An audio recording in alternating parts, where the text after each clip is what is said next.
Greetings and salutations, and welcome back to Two Dummies That Just Watch, a sports podcast between friends. This is episode number 6, which is kind of crazy. I am one of your hosts, Will Hernandez, and as always, I am joined by my co-host, Mr. LeeJay Perilla. LeeJay, we survived Tropical Storm Debbie.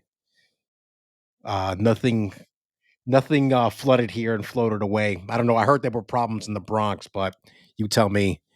Is that the same Debbie from like the '80s adult films in the '70s? Debbie Does New York. No, wasn't she doing Dallas? I'm gonna leave that one alone. There's a Cowboys joke to be made in there. There is In there somewhere. a tree on Marshalloo Parkway. I don't know if I ever say that right, but Marshalloo Parkway, a big tree that we passed today coming back from the mall That fell. that fell. Right, it's like right in the middle. It's funny because they kept on saying how the Bronx got hit hard.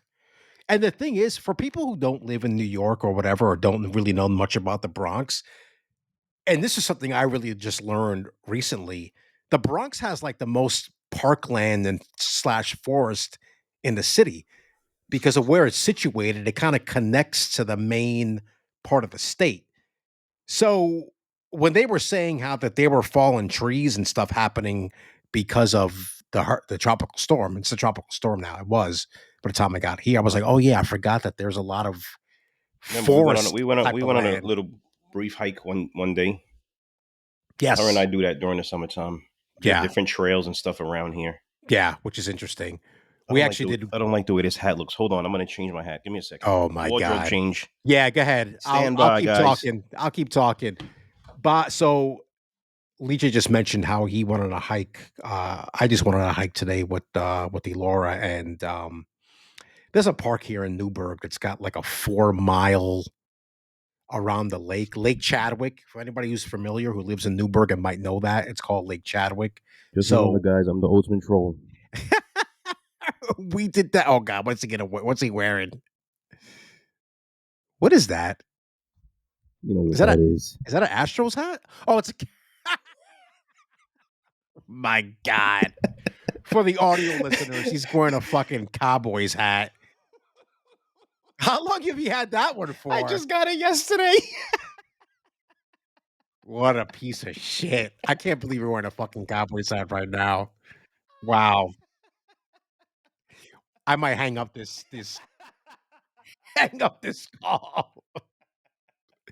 Dude, I thought that was a Astros hat. Because I don't know, the video on your end's a little weird right now. I don't know why. I don't know if it's me or you, whatever, but I don't know. It's the color is not coming through correctly. But Yeah, it might be because of the wow. lamp, maybe.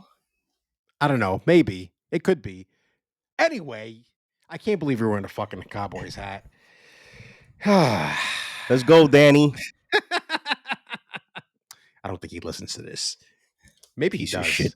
By the way, we have most of our downloads come from Brooklyn, which is I can't figure that out.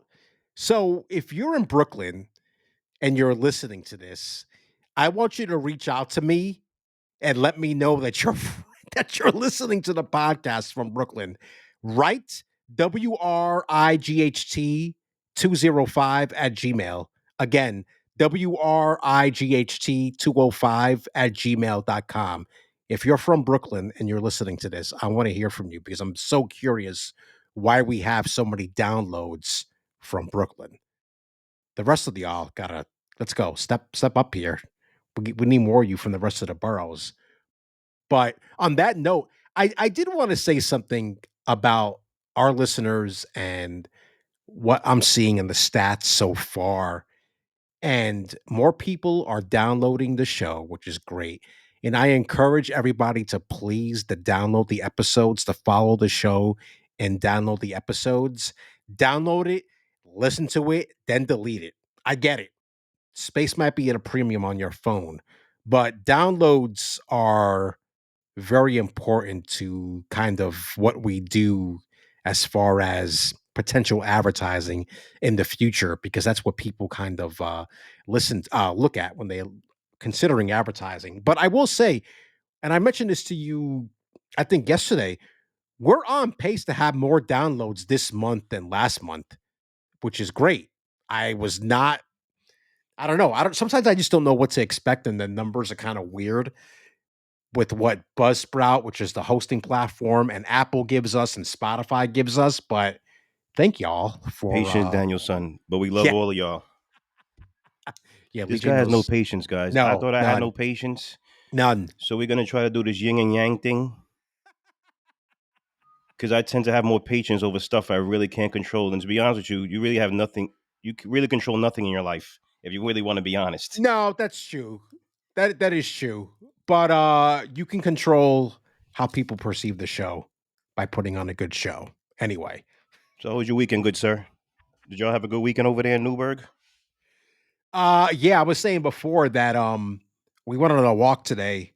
There's a lake here. By the way, you actually have to pay to access this place. You have She to didn't. pay for a So you're permit. still here, so she didn't throw you over the cliff. No, Fuck. well, there's no cliff over there.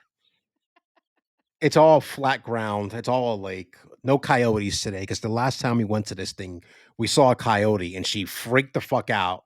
We're like And a half a mile into the walk and we had to walk back. she's absolutely And right. listen. Like I said, they're more afraid of us than we are of them. I always say that. And It's like when I walked through Fordham. and as a former Cub Scout and Boy Scout, we are trained and learn how to deal with wild animals. I know they're unpredictable, but believe it or not, there are things you can do to scare them away. You have to be loud. You basically have to make noise and be loud, and that scares them off. And if they do come towards you, you have to make sure you look bigger than what you are. So you got to like put your hands up above your head and kind of make yourself look taller, and that usually scares them away. This is what your city folk don't fucking understand. They taught us this shit in Cub Scouts and Boy Scouts. Anyway, what did y'all do this weekend besides get I just drunk? went out with my cousin yesterday, like I told you. And I'm not going to shout them out right now because it's one of my favorite restaurants in the Bronx, if not my favorite. But they changed the seating. So the Mm. level that when you walk in, remember how we used to walk up a ramp and we usually sit by the bar. Besides the two parties that I threw there, remember there was tabletops by the bar, all around by the bar. Oh yeah, I think I know what So you're talking they about. got rid of all those tabletops and just put Mm. long tables. That's annoying. So essentially, they put me and my cousin at a 6-person table. And I'm saying to myself, so if two other people come in or four other people, are they going to put them with us at this table? Because Oh, it so it's didn't like, disconnect. So yeah, it was one long table of 12 person seating. Then there was a little bit yes. of a separation. Then it was a table that we were at that six people, and then another Oh, 6-person table behind us, and that was it. got it. It annoyed Yeah, me, I don't like that. and I That's found a new annoying. reality show, Oh, Jesus Christ. What is it called? Love Off the Grid. It's What is it? great. I don't, I'm afraid So to the ask prem you what that's so even the about. premise is that whoever in the couple, one person lives off the grid, and one person's a city person. But whoever's a Okay. city person is going to go live now with the person that lives off the grid. And is their relationship going to not last? Now, off the grid, meaning a lot of them don't have running water, Oh, God. electricity. You need a generator. You got to conserve water. Right. Some of them, there's this one guy, he has a little shack. It's a bed, a sink, and his toilet all in one shack. Bed, sink, and toilet. That sounds That's it. awful. That sounds fucking awful. I don't know how people live He like takes a that. shower on his front deck. He has like a I can't even describe it. The way he created this thing, which is that part is fascinating to me because these things that these Uh-huh. people create to Right. survive, Yeah. but he showers right on his deck. It's as I thought to myself, we're spoiled. Does he have a shower curtain or no? No, he's just right there. It's how this apparatus he put together. He just stands on his deck, and right there he shouts. But you got to understand, he's in the middle of nowhere. There's no one there. There's no one there. That sounds awful. But it's great. The show's crazy. The show's Yeah. crazy. Yeah. What is this on? What network? Max. It's on Max. Okay. There's only 2 seasons. Interesting. I will not be watching that. So we're trying to get through season 3 of The Bear right now. Because we finished House of the Dragon last week, got through the last 2 episodes. So now we're trying to finish The Bear because we kind of forgot about The Bear for a little bit because of the House of the Dragon thing. There's just so much content. I mean, it's ridiculous. So thank you for listening. Because there is so much content. No, it's true. Everywhere. I mean, my hope is that people listen to this while they're like commuting to work and shit like that. I know my buddy Eric, shout out to Eric, who is probably going to be the first and only Patreon that we ever get. He's in his car driving around all day for his job, and he has to go to like different hospitals and stuff like that. Because he works for he's not going to care that I say this because he's public about it. He works for a prosthetic company because he has a prosthetic. I think it's his. I'm not going to say which leg it is, and I forget. So he's got a prosthetic. So he goes around and helps other people, get situated with their prosthetic, and they have any questions and stuff like that. So I heard that's a crazy adjustment. Learning how to live with that, move with that. Yeah. And everything that comes with it. Oh yeah, I can't even imagine. Bro, Eric, you listen to this, you text me. But no, I know he listens to us while he's driving around. I like to joke around and call him the Dominican redneck because he's got a pickup truck. Thing is huge. Living with those people down in the South. Oh my God. One other housekeeping thing before we get into what we're going to talk about. A lot of football, baseball, and then I want to talk about this whole Team USA thing yesterday with the men's basketball gold medal game, which was, by the way, we went to the brewery to go watch the game because I knew they were going to show it. They were like, "Oh, come through. We're going to show the game." I'm like, "Okay, let's go." Because we were doing. For people who don't know, I work at home, so I'm home the whole fucking week, and it just kind of gets to a point where, oh God, I gotta get out of here. Cabin fever. It's cabin fever. It's cabin fever. So I said we went to the gym, and I said, hey, let's go to the brewery when we get back from the gym because I want to watch the game and kind of just like chill out. Surprisingly empty, believe it or not. That's how you do it, ladies and gentlemen. You go to the gym first, and then you go to the brewery. Yes, and you'll feel better about yourself as you're drinking those beers. Yes. I got 3 beers, and probably the healthiest thing you can get at that brewery is, I'll tell you what it is right now. It's a wrap? No? It's the chicken Caesar wrap, and you get the Mexican corn salad. What I like about not bad. It's fine. Yeah, what I like about their Mexican corn salad is that they don't smother it in like that the crema. Oh yeah. You know, and they don't smother it with the crema, and they don't smother it with cheese. Yeah, don't go smothering stuff with crema, please. Jesus Christ. Oh my God. Anyway, where was I going with all that? Oh yeah, social media, Instagram, YouTube, and Twitter. I actually changed our Instagram screen name to better reflect the name of the show. It's just 2 dummies that just watch, because I want people to be able to easily find. That makes sense. Yeah, the show. I got to do that on YouTube as well. By the way, I recommend go following us on YouTube and subscribing, because you'll see the YouTube shorts, and we have had interesting, and we're going to get into it. Actually, we'll get into it. I'm not going to go there yet. We'll get into it when we get to that conversation about Eli Manning, but go subscribe on YouTube because we need support in the comment section on some of these shorts. The one in particular about Eli Manning. So please do that. Okay. Enough about all this other bullshit.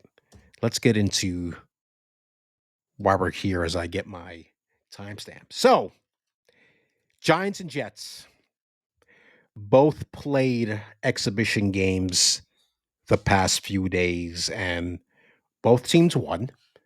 The Jets won 20-17 over the Mhm. Commanders on Saturday, and the Giants won on Thursday 14-3 over the Lions.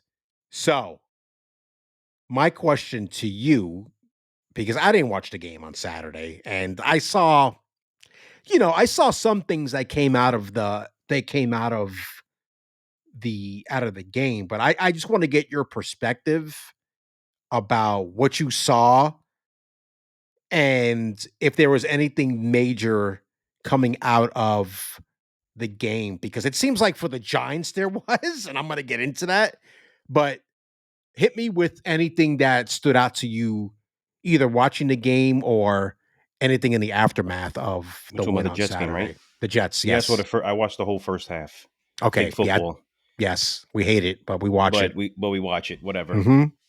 I'm gonna tell you. I'll tell you this. Tell me if this makes any sense. Sure. So obviously, all the hooplas around Aaron Rodgers. Hopefully, he's healthy and blah blah blah. You know what's comforting though? To know that the Jets. And I thought about this as I watched the game on Saturday because he started. It's comforting to know that there's a competent backup quarterback. Mm. Does that make I sense? like that. No, because I'm going to get into that when we get into the Giants. That's a Because great. Tyrod Taylor Yes, has that's been in the league great. 14 years. Yes, that's a He's great bounced point. around a lot. You know, a lot of injuries that weren't even his fault. Remember that thing in I think they were still San Diego when he got his lung punctured by that doctor, Right. I forgot about that. right? Yeah. So Yes. some his injury prone, some not his fault. But he's a competent quarterback. I like him. Oh yeah. So do I've I. always liked him. He's not the biggest guy. He's not the tallest guy, but he's accurate Mhm. and he knows what he's doing. That's And key. there's comfort in that. No, I get that. To say, Yeah. let's say Aaron Rodgers plays 14 games, 13 games, right? Maybe he misses a sprained ankle, whatever. Sure. He comes in, I'm not worried. Yeah. If Tyrod Taylor comes in, I'm not worried. I'm not like, yeah, here we go. Let me turn the television off. I'm going for a walk. No, I could stick around now. There's somebody with some kind of competence backing him up. So Yes. that felt good. I never really put it to that way until I started watching the game and say, you know what? This is our backup quarterback. Oh, this feels good. Yeah. It's not Zach Wilson. No, it's not Zach Wilson, not Trevor Simeon, uh, Joe Schmo, whoever. A washed up Joe Flacco. It's not, and it's none of these people.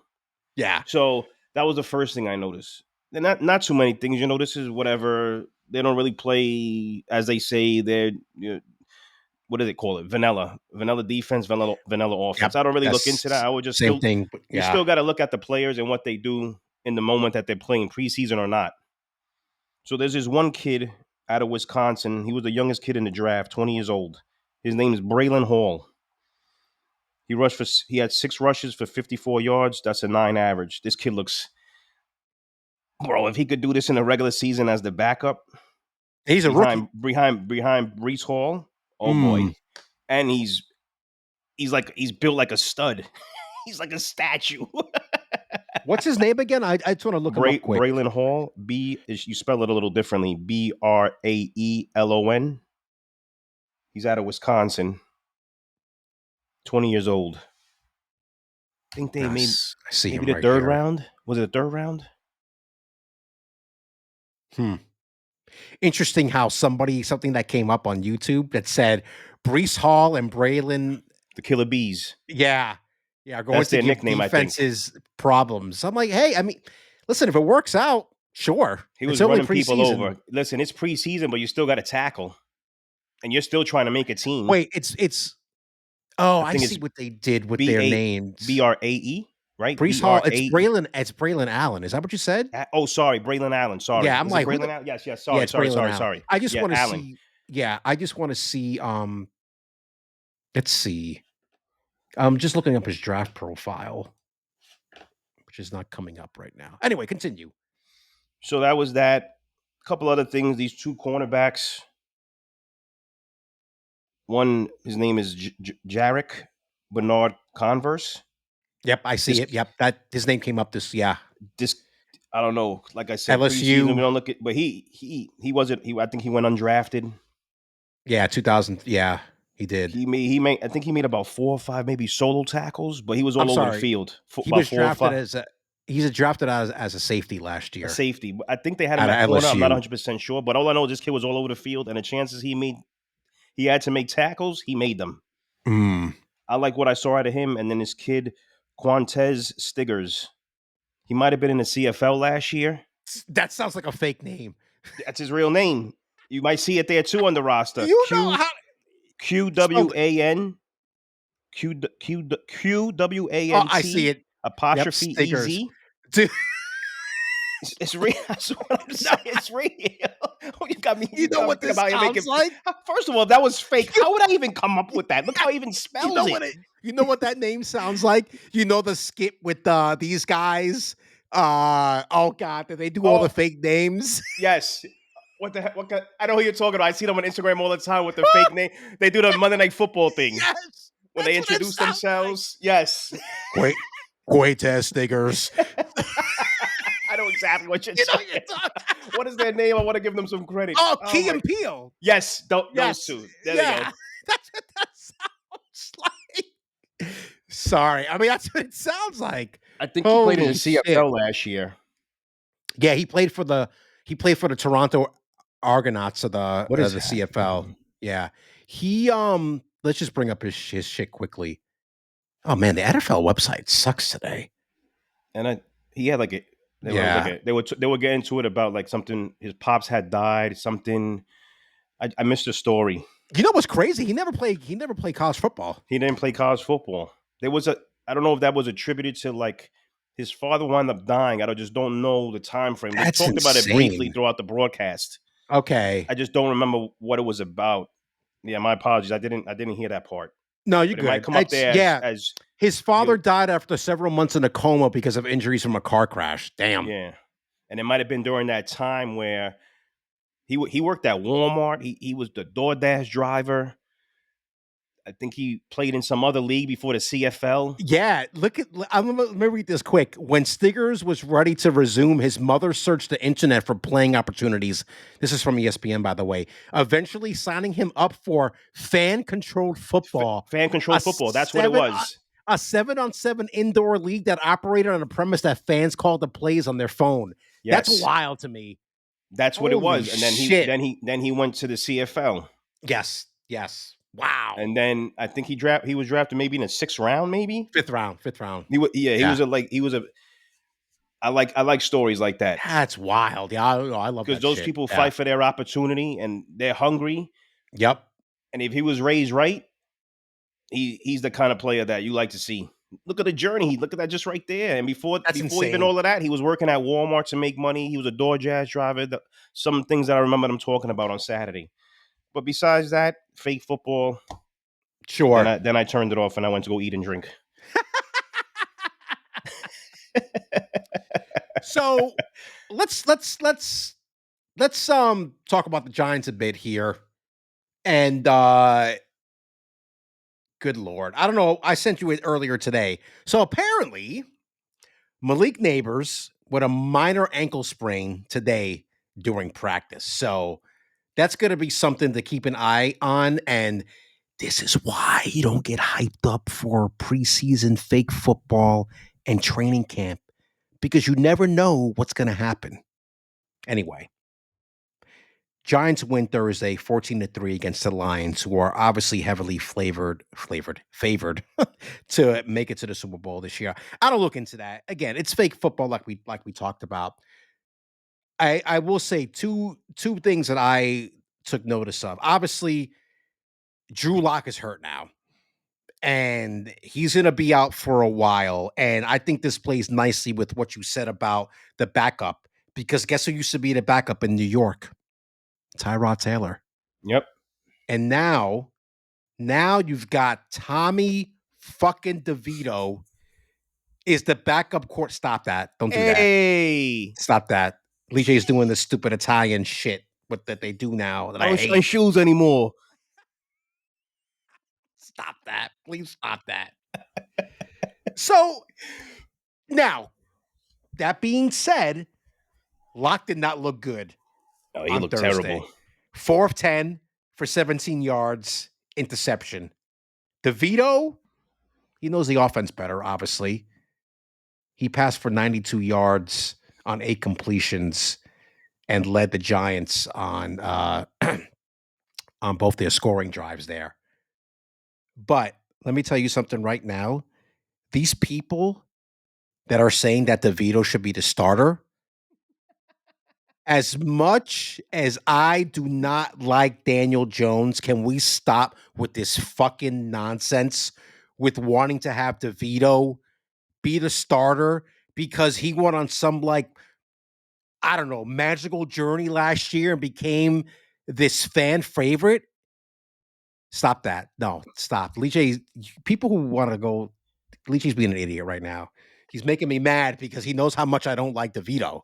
And I think it's stupid that this guy is like, what are we doing here? And these, listen, I'm gonna say it. I saw something from these idiots on WFAN. I'm just calling it as it is, trying to advocate for DeVito to be the starter.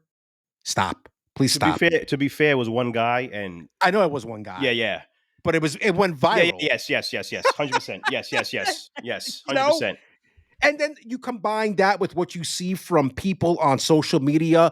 Oh, it's Tommy's time. It's Tom. He should be the backup. He should have been a backup from the beginning. Blah, blah, blah. Stop. Please stop. Please. Real quick, I got a couple questions for you. Yes. Go ahead. So, is your issue you don't even want to see him as a backup either? No, I don't mind him being as a back. Okay, that's all right. That's fair. Because I actually think he could be a legit backup. Because backup, let's say they play, unless your team and your season for whatever team you go for goes left. Yes. Backups maybe start. They might get a couple starts if something happens to the starter, but they might get like a couple downs. Yes. If something happens, right? Right. Here's my second question. Yes. Is it because of what you see out of him, or he's like not the brash guy? He's not the typical quarterback guy, or is it a mixture of both? I think it's a mixture of both. I would feel better, and I think it's an inexperienced thing too. I would feel better with the journeyman quarterback being the backup, like a Tyrod. Bro, you got it right there. You've got it. He went across the river. It's on the same side of the Hudson. He basically went across the parking lot, right? Mm-hmm. That was the guy, and they wanted to sign him, right? They tried to make a play for him. We saw it in Hard Knocks. They did. So then the question becomes, okay, now the question becomes for the Giants, who else is out there that they can bring in to be number 2? I don't know. I don't want to see Joe Flacco. I can tell you that right now. I think he's available. You don't have to worry about that. He's on the Colts. Oh, well, there you go. Colts signed him. I don't have to worry about that. Bro, I looked at this so Google on my phone, sometimes I get these kind of like alerts. Yes. And one of the alerts was it was happened to be who could that the Giants call for, like, as a call in because to replace Locke until he comes back. Yeah. It was a list of 10. I'm just trying to remember some of them names. A couple of people I don't even remember. I'm like, go find something somewhere else. Trevor Siemian. No. Hoyer. I'm good. Hoyer. Come on. What? Eason. Jacob Eason. No. Bro, it was he was on the, I think he might have been on the Giants a couple years ago. Is it Fromm from Georgia? Yes. Jake Fromm. Yeah. He was on Jake the list. Fromm. Yeah. I'm saying to myself, so let me ask you, are these let's say they sign someone else, are they keeping 3? Have you heard of them keeping 3 QBs on the roster, or are they going to bring one to the practice squad? No, I think they were going to have 3 guys be on the thing. DeVito was the third string quarterback. I thought about this too. I don't really think the Giants believe in him either, and I'll tell you why. Because they signed Drew Lock. Yeah. Oh, of course. Yeah. That's not a. I'm not Because if surprised they about really thought that. he could have been a legitimate backup, Why do you do that? I don't think they would have did that. No, So yeah, I agree. and they gave him $5 million. So as a backup, making $5 million. Speaking about Lock, he's not going anywhere. Yeah. He's going to I recover just from his injury and come back. Yeah, I just saw your little chat about the Mets are losing. Fuck you. I just looked over to my iPad. By the way, guys, we're recording this as the Mets are playing, and we're gonna have stuff to say about the Mets. I don't want to stay too much on the Mets because I'm Neither pissed do off I. about them. Yeah, I agree. we are gonna hit them up later. Anyway, so the other two things, the other thing I'll say is that Eric Gray and Tyrone Tracy Jr. had decent games. Gray had the 2 touchdowns. The two running backs. Yeah, the 2 running Yeah, they backs. look good. They look good. Yeah, the one thing I will say about Tracy that I saw later on because Pro Football shit, what the hell are they called? PFF? Damn. Is it Pro Football Fantasy? No, that's not it. They like to do deep dives and shit. I appreciate them. But they were showing some video, I think it was on Twitter. And if you want to go, people want to go look it up. Giants fans want to go look it up because I don't know who the hell was watching the game at this point, third and fourth quarter. But he had some runs where he was making guys miss tackles. And apparently this is a stat. I don't know if this is like an analytical thing, but the missed tackle rate was like 4. I don't know what goes into that, So but they seem. what's the highest ranking on that? I, 5 I don't know. or I 10? really no. The fact that 4 guys that Oh, I see during what you're his saying. I runs, got yeah, you. I understand. but the way that they frame it is that he forced missed tackles. I don't know how that works. I would have to do some more research about it. But I'll have to get back to you about it. But if you look at the tape, and this is why we watch, right? This is what the podcast is called. If you watch the replays and you put what you saw on tape compared to this analytical stat, I can see what they're saying because he gets in between crevices very quickly. Oh, whoa, chill. Jesus Christ. He gets in between, the cracks in the offensive line. So, I mean, I get it, but I just think it's silly. I can see that with my own eyes that this guy is a little bit slippery, but now we have to make a fucking stat about it. Like, come on, what are we doing here? There's Anyway, not going to be I don't think for the Giants there's going to be a like Saquon was, where he was predominantly the running back. yes, This is going to be a yes, mixture. I wouldn't be yeah. surprised to see all 3 guys Oh no, I if they make agree. the roster. We're gonna Because get Singletary's going to make the roster, obviously. yeah, That's the biggest contract out of the running yes, backs. That right. guy Gray, and what was the other guy? Tyrone Tracy Jr. He's a Tyrone. rookie. Yeah. They probably wind up keeping all 3 of them and just Oh do yeah, like a 3-back committee, some yeah. type It's of gonna thing. be Maybe yeah. some return, a couple of them return kicks if they could do that, punt returns, whatever. Yeah, I don't like that guy that returns kicks for the Giants. I don't like him. Oh, whatever the hell his name is with his weird name. By the way, Eric just texted me. Mm-hmm. Hope you guys are drinking while recording tonight because the Mets are about to get swept. First of all, I'm always drinking. Don't disrespect me, Eric. I like you and I haven't even met you.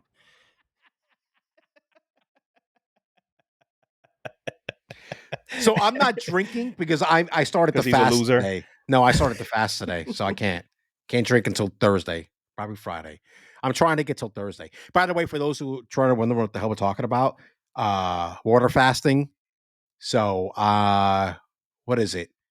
You can have a cup of coffee in the morning Yeah, with I'm stevia. gonna do another one soon myself. Yeah. And you can have bone broth. That's it. Correct. And drink a lot of water. But I think what I'm doing this time around is that I'm actually going to work out because the last time I was in so much pain because of the situation I talked about last week. So I want to see how this goes. And I don't want people who are like, oh, why are you doing stuff that Joe Rogan talks about? Fuck you.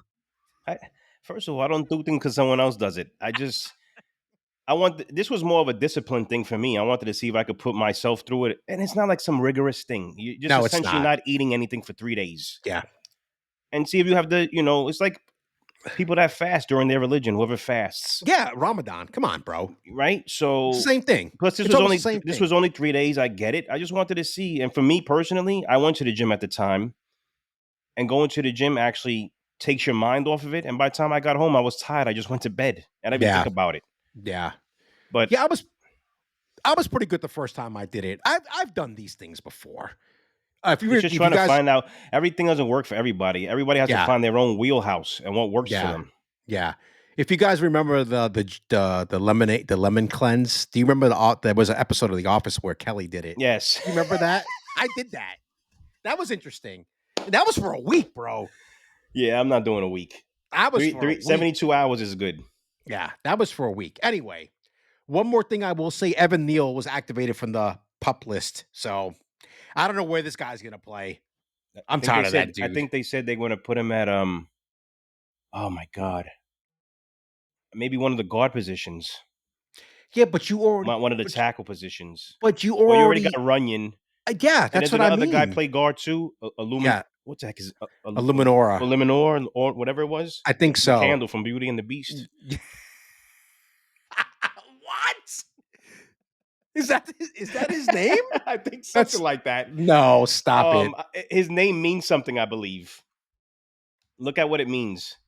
Lumiere. I don't know His how to name say is it. I'm Lumiere. probably butchering it. It doesn't matter. Let's hold on. Let's visit the wiki.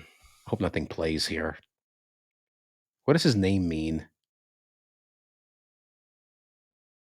And Runyon plays right guard. What's Runyon? Oh, his name translates to light because it's Light. French. Yes. So that's what I was talking about. The little Yeah. candle guy. Um, Jesus Christ. and he's definitely can't play left tackle. Evan Neal, forget about it. You can't do that. No, we can't be getting this guy killed. And maybe right tackle. I'm not 100% sure. I'm looking at the depth chart now. So who do you guys have at right tackle right now? Here is Illuminor. Here is what is listed on the Giants depth chart. As right starting. Tackle, yes, as starting right now. Okay. Right tackle is Illuminor. Okay. Right guard is Aaron Stinney. Okay. The center is John Michael Schmitz Jr. Okay. Left guard is John Runyon. Runyon. And the left tackle is Andrew Thomas. Andrew Thomas. Yes. Now, I don't know when this was updated, but I don't see Evan Neal anywhere on this, not even fucking third string or fourth string. That's what I think that people are saying. Like, what are you going to do? Are you going to work him into the rotation somehow? I don't know. I don't know if he's a better run blocker or a pass blocker, whatever. It's just like, dude, just get rid of him. I don't know. It was a bust. It happens. Move on. Just move on. I don't know why they're giving this guy so many chances. Anyway, let's talk about Eli Manning. Because, and we were ahead of this. I will give us credit. Maybe it's not that so far-fetched, but we talked about it on Sunday. And then come Monday, I feel like people are, this is one thing I don't like. I don't like when people argue in bad faith. Mm-hmm. You want to have your disagreements. I get that. We all don't think the same. But I don't like people arguing in bad faith. That's the number one thing that I just cannot stand. So the big hoopla on Monday, when we got back, back to the talk shows and back everybody's at work and reading shit and listening to stuff, was that Eli Manning is not only is he not a first ballot Hall of Famer, let me repeat that. There are people out there, Giants fans, which is fucking insane. You're going to get into that a little bit because you had that situation and I didn't, because I'm a hermit and I stay home. Giants fans were saying that, and you can correct me if I'm wrong, not only is he not a first ballot Hall of Famer, that he's not a Hall of Famer at all, which is, it makes no sense. Those people need to be drug tested. They do. Now, I want you to tell me, because there are people that listen to this podcast that may or may not have come up to you and disagreed with you, the Jets fan who's got to defend Eli Manning. I'm a Please, Jets fan, everyone. I'm a Jets fan. Everyone that knows me, family, friends, whatever, close acquaintances, I'm a Jets fan. I repeat, yes. I'm a Jets fan. By the way, before we go on, can I play the clip? I'm going to play the clip. Yeah, do that. I hope that this should come Hopefully through. they can hear it. I think they can. It's a clip. This is from Mike Greenberg. I don't know. This I think it was shortly after Eli Manning retired. Let's just listen to this. The question that I saw being asked a lot on social media yesterday was, is Eli Manning a Hall of Famer? Well, allow me to answer that. He's a mortal lock. You are allowed to think whatever you want about how good he was. That is subjective. But the only fair way to measure a career is to look objectively at what a player accomplished. So let's do that. Eli Manning is one of 5 players to win multiple Super Bowl MVPs. The others are all football royalty: Montana, Brady, Bradshaw, and Starr. Eli won more playoff games than Steve Young or Jim Kelly. He won more road playoff games than his brother did, or than Brady, or than Brett Favre. In fact, he beat Favre and Aaron Rodgers both in playoff games at Lambeau Field. That's 2 of the 5 playoff games the Packers have ever lost in that building. And then, of course, Eli beat Brady, the GOAT, twice in the Super Bowl and played great in both. In fact, during the Giants' 2 championship runs under Eli, he threw 15 touchdowns and 2 picks in the playoffs. This is the 100th season of pro football, and in that time, a total of 7 quarterbacks have thrown more touchdowns and 6 have thrown for more yards. That's ever. And not many more have been the faces of a franchise in the nation's meanest media market and managed that as gracefully as this guy did. So if this is indeed the beginning of the end of Eli, he deserves a respectful tip of the cap, and he can book the flights right now if he wants to, round trip to Canton, Ohio, in exactly 5 years. By the way, I will fix that on the audio and make that a little louder for people because it was a little low on this end, but I can fix that in post production. But you guys just heard it. This was when Eli. It was either when he was retiring or when the streak ended.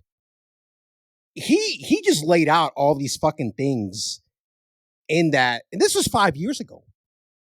This was 5 years ago, and I think it's safe to say, in some ways, the legend of Eli has grown during that time. But anyway, we heard from Greeny from years ago. I want you to give me your perspective on this before I go into some stats that I have from Pro Football Hall of Fame. I mean, from ProReference.com.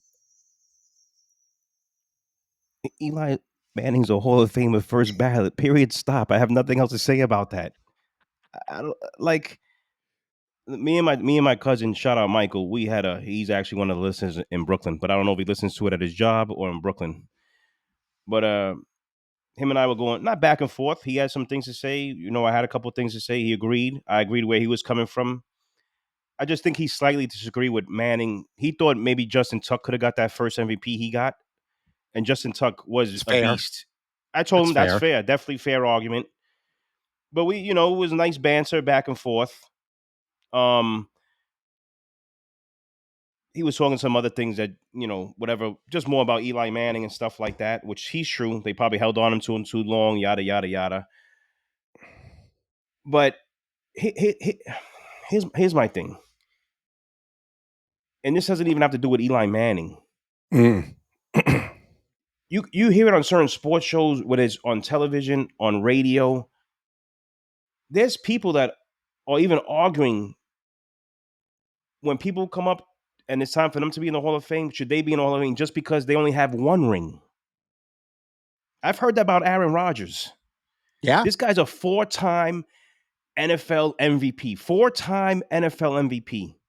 He's put up ridiculous numbers throughout the regular season. But people have questioned, is it when his time to go into Hall of Fame, does he deserve it because he only has 1 ring? that's stupid. Okay, I've heard that about Drew Brees, Aaron Rodgers. So here we are. I wonder if I ever got to sit down Dan Marino, which will never happen. We know that. Because he's the guy I want to know, because I told you this and you told me that might be a bad comparison. Yeah. Here's why I think it's a good comparison. Mm-hmm. Because Dan Marino lit up regular season numbers. The guy was phenomenal. I hated him because he was in the AFC East on the Dolphins. I saw what he Mm-hmm. did. But if you ask Dan Marino, and you honestly gave him truth serum, hey Dan, would you swap your career for Eli? Not even knowing if he's in the Hall of Fame yet. Would you swap your career with Eli Manning? That's interesting. I know this is hypothetical. I don't do hypotheticals, but just for argument's sake, and you gave him truth serum, what do you think he would say? That's a great question. I don't know. I don't know what he would say. Me personally, because it's You my think he would- hypothetical question, I think he would say yes, because he has the 2 Super Bowl rings. He would have the two Super Bowl MVPs. And let's say we're guessing right now, but on the safe assumption, first ballot, second ballot, whatever ballot it is, Eli is going to get into the Hall of Fame. Mm-hmm. Does he take that over his stupendous regular season numbers? Interesting. I know we have a Dolphins fan out there that listens to this podcast, so you have to hit me up on Twitter and let me know That question's for what you you. think. What do you think Dan Marino would say? I personally think he would swap his career. That's just me. Because you growing up, you played to win. Even as me as Little League, I won 2 championships in Little League baseball. It was great to celebrate with your teammates. It was awesome. It wasn't about anything else. Obviously, at that moment in time, I wasn't thinking about anything else except for winning. And it was cool that we won championships. But I just figured, if I ever became a professional, I want to win. And that's just what I feel like some of these athletes are about now. Not all of them. Some of them are about the money. I want to make my bread. I want to go home. Sure. I get that too. Not really, but okay, that's who they are. Whatever. But I don't really think this is a conversation. Yes, can we have a difference of opinion? Someone has to speak about something else, whatever. I don't know. As a Jets fan, I think Eli Manning's in the Hall of Fame first ballot. And these playoff games weren't easy. 2007 Tampa Bay, then they went to Dallas, then they went to Green Bay, the Coughlin game. Yeah, his face was all red. Yeah. And then 11-12 was Atlanta. Then they went to Green Bay again. That's when they beat Aaron Rodgers. That's what Greeny mentioned. They beat them twice at home. And then they beat a very good San Francisco team in San Francisco. Right. I mean, so there's nothing to turn your face at. It is what it is. Like I said, if Eli Manning didn't win any Super Bowls, he wouldn't be in the Hall of Fame. No. I could admit that. Well, but it comes with the territory.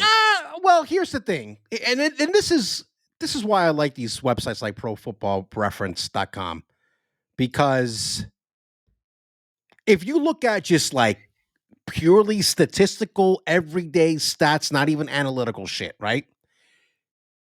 He had, let's see, I just want to get this right. He had a 16-year, I think, no, that's 16 years. He played a long time.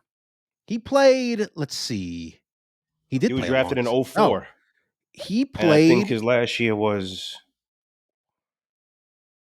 I just want to make sure I have his number of years right. Maybe 16? 1, 2, 3, 4, 5, 6, 7, 8, 9, 10, 11, 12, 13, 14. Yeah, he played 16 years. Okay. So he retired in 2016? Yeah. 2019 at 38. Here's the thing. Players whose career was of similar quality and shape, and this is all statistical based on stats. By the time Eli's career was over, here is who he stacked up with statistically. Warren Moon, who's in the Hall of Fame. Hall of Famer. And never won a Super Bowl title. Nope. Ben Roethlisberger. Matthew Stafford. John Haddle. Donovan McNabb. Terry Bradshaw, who's in the Hall of Fame. Here's a kicker. Joe Montana, who's in the Hall of Fame. Carson Palmer, Drew Bledsoe, and Bob Greasy, who is also in the Hall of Fame. Now, I'm going to take this a little step further. If you look at his career stats, passing yards, 7 seasons in the top 10. Passing touchdowns, 10 seasons in the top 10.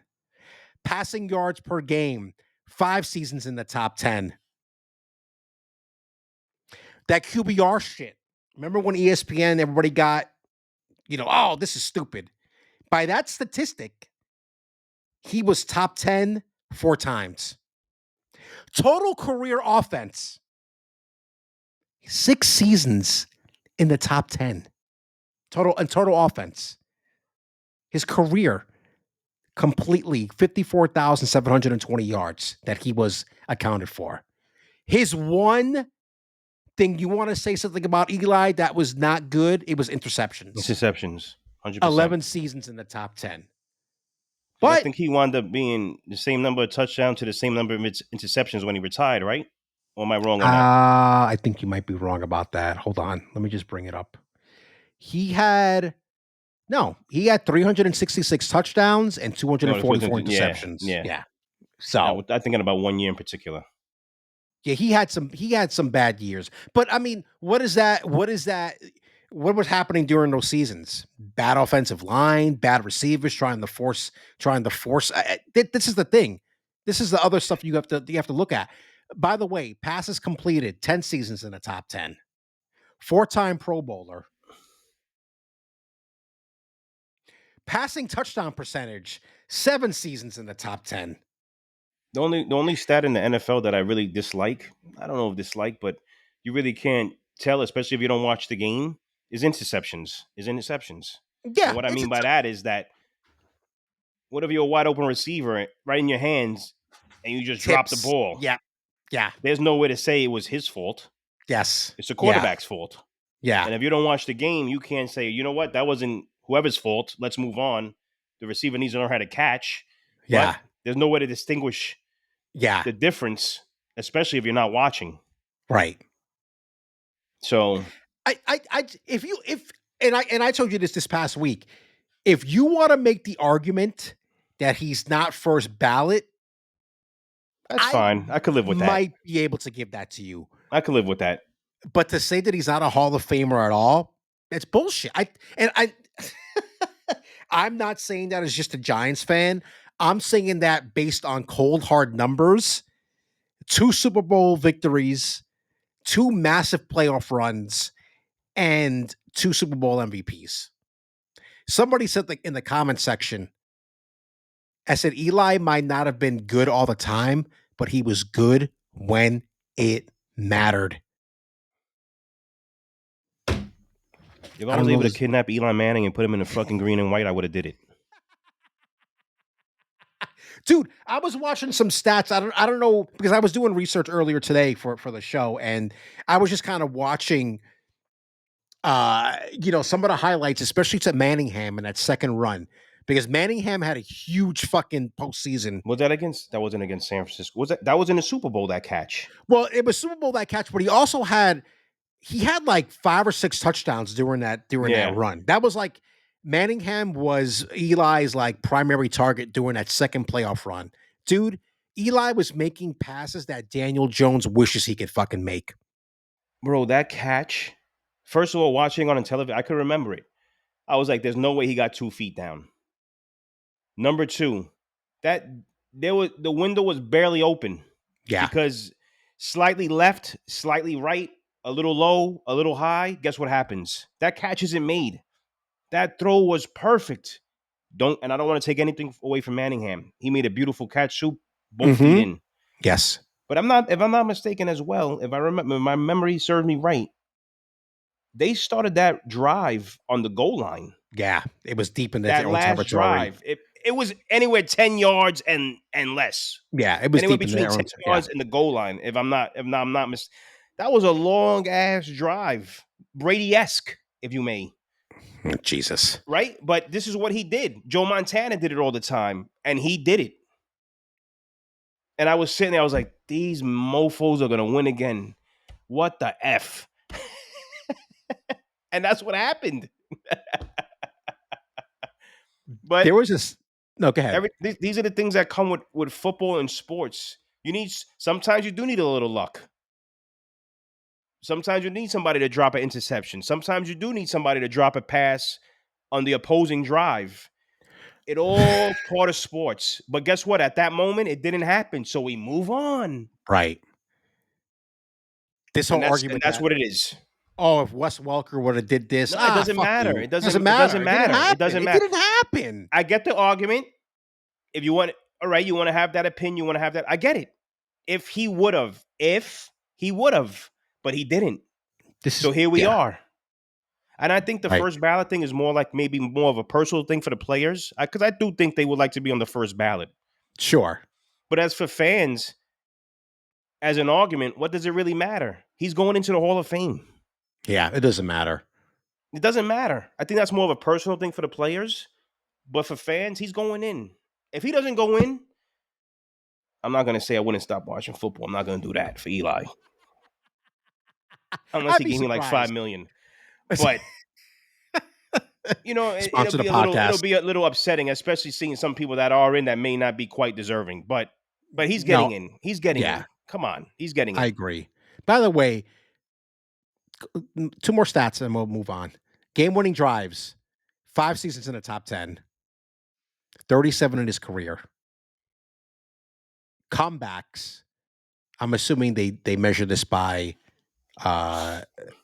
there must be a different metric. I have to look this up. Comebacks, he was 1, 2, 3, 4, 5, 6 times in the top 10. The guy, listen, I know a lot of people. There are some people in the analytical community that don't believe in like being clutch. It's either you do it. Community, like they live somewhere else. I know they do. On the face of the earth, they probably do. Oh, the way yeah. I was wondering where you were going with that. I'm like, what is he talking about? As I was saying, there are some people in the analytical community that don't believe in people being clutch. They just believe in you either do it or you don't, which I can understand. But for me, I don't live in that world. I don't live in that community. I don't live in that gated mess you guys have over there. I believe in people stepping up to the plate when shit is really, when your hair's on fire or the situation is on fire. It's like the meme. This is fine. The dog sitting in the room with the fire. Eli Manning was that guy. Oh, this is fine. I got to throw a fucking ball halfway down the field while getting out of a tackle against the Patriots as they're going against for their undefeated season. And this guy makes a miraculous catch. It's fine. I got to find Mario Manning, Manningham on the sideline. It's fine. It's okay.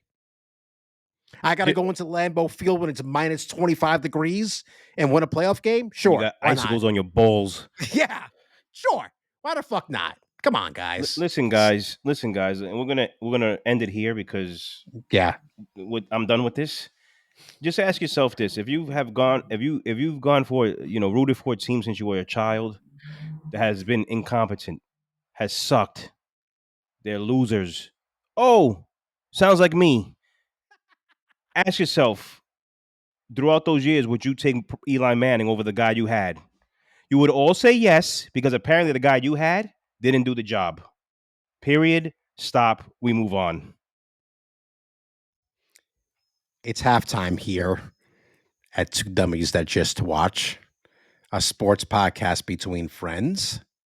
Sir, this was your topic for this week. And listen, guys, I've known LeeJay for a very long time. I know where this comes from. I know where this anger that he has within him comes from with this topic, because we're going to be talking about micromanagement. But we're going to keep it as a general statement. Sure. Take it away, my friend. So we're just going to micromanagement and micromanagers. There's a special place for you guys. Where's that place, by the way? All I can tell you that they tell me it's very hot. And this guy has like horns or something. He's red. Wherever else they may take them. Here's my thing. And this is just a general statement for everybody that goes through this or has gone through this. This even happens. Micromanagers happen in relationships, personal relationships. It happens. Sure. And if you're offended by this, guess what you are? A micromanager, and I don't give a shit. Okay? I'm here. Let me know what you think or what you have to say, because I don't really give a fuck. I don't care. Listen, you guys, because you guys have a special community too. There's a you got you guys. There's like a wall built around your community, a moat, bunch of red flags around the moat. Just everything about you people sucks. I love the red flags thing. That's good. And here's why I wanted to talk about this, because I see it, I hear about it every day. You see it on social media. Sure. It triggers me for whatever reason. I don't really want to get into that. I know of people personally that go through this stuff, and no one should. These micromanagers, this micromanagement that they do sucks. And these are people that are terrified, petrified, and they're afraid of losing control. So this is how they feel they're in control. Sure. Okay? One of the number one things is they don't trust their employees. If you hire somebody to do a job, let them do the job. If you don't allow them to do the job, get rid of them and do it yourself. People that are working, I'm assuming, are not children. They're adults. And if they can't do the job, you should move on. It's just, bro, this is like one of the biggest things that drives me nuts every day of my life. And I don't understand not that I don't understand why people are. It just doesn't make any sense. It makes no sense. And I'm pretty sure this translates to these people's personal life. Absolutely. Which is why, if you ask any micromanager, 8 out of 10 of them are single. I wonder why. And don't tell me because it's your choice. It's not. You're an asshole, and no one wants to be with you. You jerk off. And people are working for you because guess what? Some don't have a choice. You fucks. All you people have loser mentalities. You just want to control people. You don't trust people. You have issues. You need to seek help by a professional to tell you to let go. Okay? The spying aspect of it, creating these dopey policies that don't make any sense, and when you have a little pushback from some people, you get offended. Why you get offended? Because someone's telling you that you're stupid and that you make no sense? It doesn't make any sense. So sometimes when I sit here and I talk to you about certain things, you wonder why it's a breath of fresh air. Because I've seen it happen whether it be in Boston, wherever you've been at, and I've come visited. Sure. Yeah. I'll get into that. Go ahead. This is another thing. It's like what they don't see, they feel like the worst is happening because they don't see it in front of them. Mm-hmm. Listen, people, working from home, in my opinion, I've talked to this with a particular coworker of mine, I don't think it's going anywhere. If anything, they're just going to add days on to people that aren't working from home. Mm-hmm. If you could do your job from home, you could do your job from home. Yes. Okay, this has to do with micromanaging. They rather you sit in the office and do nothing as long as they watch you. That's sickening. That's sickening. You need medicine for that. There's medicine for that. And it's not ibuprofen. There's real medicine for that. Holy shit. But like I've always said, people like that, like, why are you so worried about what other people do? If they're doing what they're not supposed to do, eventually it comes to light. They'll get caught. It makes me think, what are you doing? Yeah. Good point. What are you doing? You're doing everything that you think that person's doing because it's you. Plain and simple. There's absolutely no reason for people to act or manage this way. What's this old you get more, what is it, bees with honey than you do with vinegar? It's a fact. Never heard that Don't you before. want your employees to be happy? Not like being a helicopter parent. People are adults here. Yeah. They're adults. They're husbands, they're wives. They pay mortgages. They do things. They're adults. They're not children. And then you wonder why. Why are you acting crazy? Because I don't want you up my ass for no reason. And this is why I wanted to touch on this. Maybe this touches people out there. I wanted to give you a little rant from myself, and that's how I feel. Coming from a person, speaking of you, Mm-hmm. that works from home, and even it's not Yes. even a working from home thing because I don't No, even it's think not. you deal with it when you go to the office. Nope, never. I feel like it's a breath of fresh air, especially if you hear stories from myself or someone else that you may know that maybe deals with some things like this, or you just hear it in general on social media, whatever the case may be. The floor is yours, my friend. Yes. Well, I will say this. I have faced this, but it's been a long time. But I will talk about my current situation here quickly. And I don't care. I mean, listen, I work in public relations, a company. Now the headquarters are in the Philadelphia area. Bleh. Anyway, that's beside the point.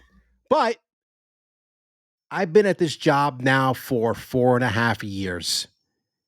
And my boss is younger than me. He is early 30s and I'm 45. Never thought that was a weird dynamic at all. It's just because I'm going to respect you if you're in that position, especially when you have been doing this sort of job much longer than me. I had a lot to learn because I used to be a journalist and I went over to the dark side, as they call it, and started doing on public relations. I've been there for 4.5 years and I can probably count on my one hand the times when there might, keyword here, might have been a little bit of micromanaging. And I think about it now, and I think about the cases to when my direct boss might have said something to me. I would look back at it and say, you know what? That was actually my fault Mm-hmm. for not being on top of something. And I will take the responsibility for it. I don't have my boss monitoring my emails, looking over my shoulder when I was in the office, coming to my desk every hour on the hour to see what I was doing. None of that stuff existed. So when you tell me your stories, I'm like, holy shit, but blow my fucking brains out. So I am in a very enviable position, I think, because again, 4.5 years, and I can count on my hand that maybe some micromanaging could have taken place, and mostly it's my fault. Yes, there are times where you might check in with me and you might be telling me, "Oh, did you do this?" I was already doing it, to be honest with you, and I get it. He's the manager. Like Mm-hmm. he wants to see where different projects are in the pipeline of the things that we do because we do for anybody who doesn't know anything about public relations, media relations, there could be weeks where you're working almost 8 hours straight doing all sorts of shit. And then there are weeks where it's slow. Like this past week was slow. Thank God. Because the previous week was a Yeah, the mess. previous week you told me it was a mess. Yeah, it was just like there's shit going on all the time. Like, oh my God. So it ebbs and flows because it's the summertime, especially now when people are taking. Anyway, that's beside the point. I I love my boss. Like he's a great boss. He gives me the freedom to do what I want, but also does check in to make sure that I am doing what needs to be done. Mm-hmm. Now, I've been in situations that I can remember only once when I was a journalist. When you have somebody over your shoulder watching you as you write, for anybody that's ever written for their income, that is probably the worst fucking thing I can ever think about somebody doing because I don't care if you read what I wrote after it's done. I don't want somebody looking over my shoulder as I put the sausage together Yeah. because that makes me uncomfortable. You can eat the sausage.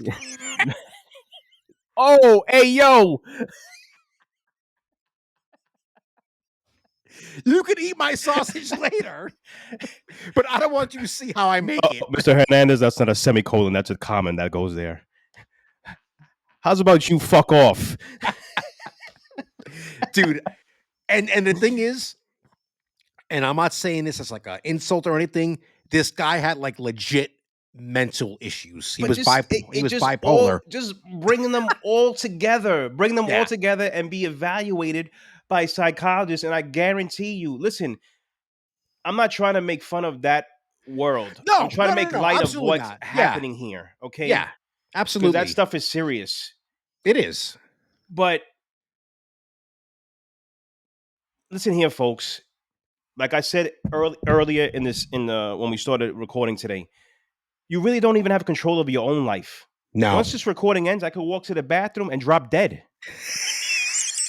Jesus Christ. I mean, shoot, That's you're the right. truth. Yes, That's the you're truth. right. You're right. You're That's right. a fact. And I don't want to be morbid or anything like that, but I could, oh yeah, I'm gonna go tink. Oh shit, dead. LeeJay's dead. 2 weeks from now, no one remembers LeeJay. It's over. He did. But I wanted to mention one thing real quick. Kevin O'Leary, I don't know, he's on Shark Tank. Yes. He's my Of favorite course. guy on Shark Tank, Mr. Wonderful. Yeah. I saw a clip. I follow him on Instagram, and sorry. oh yes, exactly. They almost just killed each other. So he, Wow. he's a I don't know if he's a billionaire, but he has a lot of money. He's got, yeah. I mean, that dude. He has Yeah. a bunch of businesses, bunch of corporations that he owns, yada yada yada. Yeah. And this is not verbatim. I don't really remember what he said, but essentially what he was saying in a nutshell was, why would I micromanage my team? I hired you for a reason. Through an interview, through a process, the team that I have, because you weren't really interviewed by me, you were hired by my team. Sure. They had faith in you. If I give you a deadline of 12 midnight, whether you start doing that project 3 hours before, 45 minutes before, an hour before, whether you're doing that project in Hawaii, China, the moon, Jupiter, wherever, underwater, in your bathtub, if you meet my deadline of midnight and you make me money, I don't care. That's all that matters. Yeah. I don't care. And that's what he essentially was saying. Sure. Which goes back to, that's why if you're not really in like the sales business, or you don't really know how it is to be a boss, meaning owning a business, you'll never know how to be a boss. You'll never know how to be a real manager, because you're really not making money, or you're not losing money. Yeah. When you lose your own money and you make your own money, he also said he wants to see his employees happy. Why would he want unhappy employees? Happy employees want to stay for him. They want to work for him. And when those employees do what they're supposed to do and make him money, in turn, guess what they do? They're making themselves money, because he notices that, and he either gives them a raise or a bonus or something like that. Promotion. Yeah. It's that other stuff doesn't make sense. It makes people want to work less. And then the workers resent you. And you could actually be, I don't want to contradict myself here. You may actually not be like a really bad person per se. Sure. But I may resent you because the way you're acting towards me throughout, let's say I worked for you for 10 years. You still don't know who I am? 15 years, you still don't know who I am? 20 years, you still don't know who I am? You still acting this way? That's why it all goes to control. These people have problems and they need medicine. And I'm done.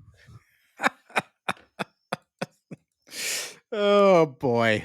All right. That was good. I like that. I felt like you had to get a lot of that out. It's okay. This is why we're here. I'll feel good. I'll go to the gym and burn that off tomorrow morning.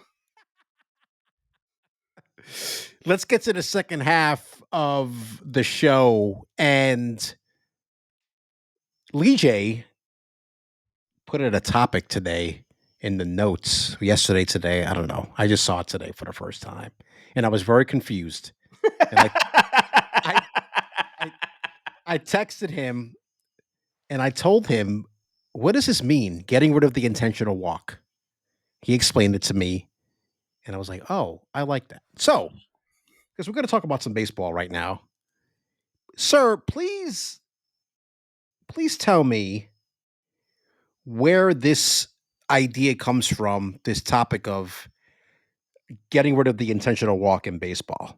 Definitely. So over the course of the last couple of weeks, this is, mind you, this is, like I texted you, this is geared towards Aaron Judge. Yes. So we are talking about the Yankees. So there you go. Aaron Judge is, listen, the guy's phenomenal. Yeah, one of the best players. If you don't say that, you too are doing drugs. And we're not talking about marijuana. We're talking about you're doing crack. Okay? He's one of the best players in baseball, top 5, hands down today. Mm-hmm. 100%. Some people think as of today he's the best player they've ever saw. I don't agree with that, but I can see what they're saying. Okay? I can see it, but it still wasn't my favorite player. I still don't see that yet. He's definitely one of the best power hitters I've ever seen. So a lot of people have been talking about how they've gone to Yankees games. He's been intentionally walked. They don't go. It's kind of like what goes to the basketball. I don't go to basketball game. I don't pay $200 a ticket, whether it be in Barclays, Madison Square Garden, wherever, and I don't get to see Steph Curry play or LeBron James play because he's resting. So they kind of like equate that to the intentional walk, if that makes sense. Mm-hmm. I get it. So they don't get to see his at bat.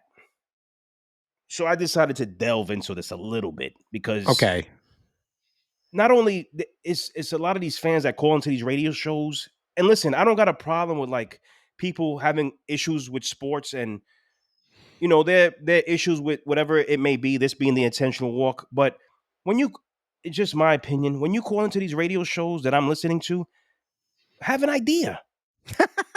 Right. But also have the idea make sense.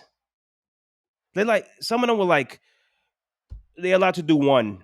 And if they do another intentional walk to him, then he gets second base and third base.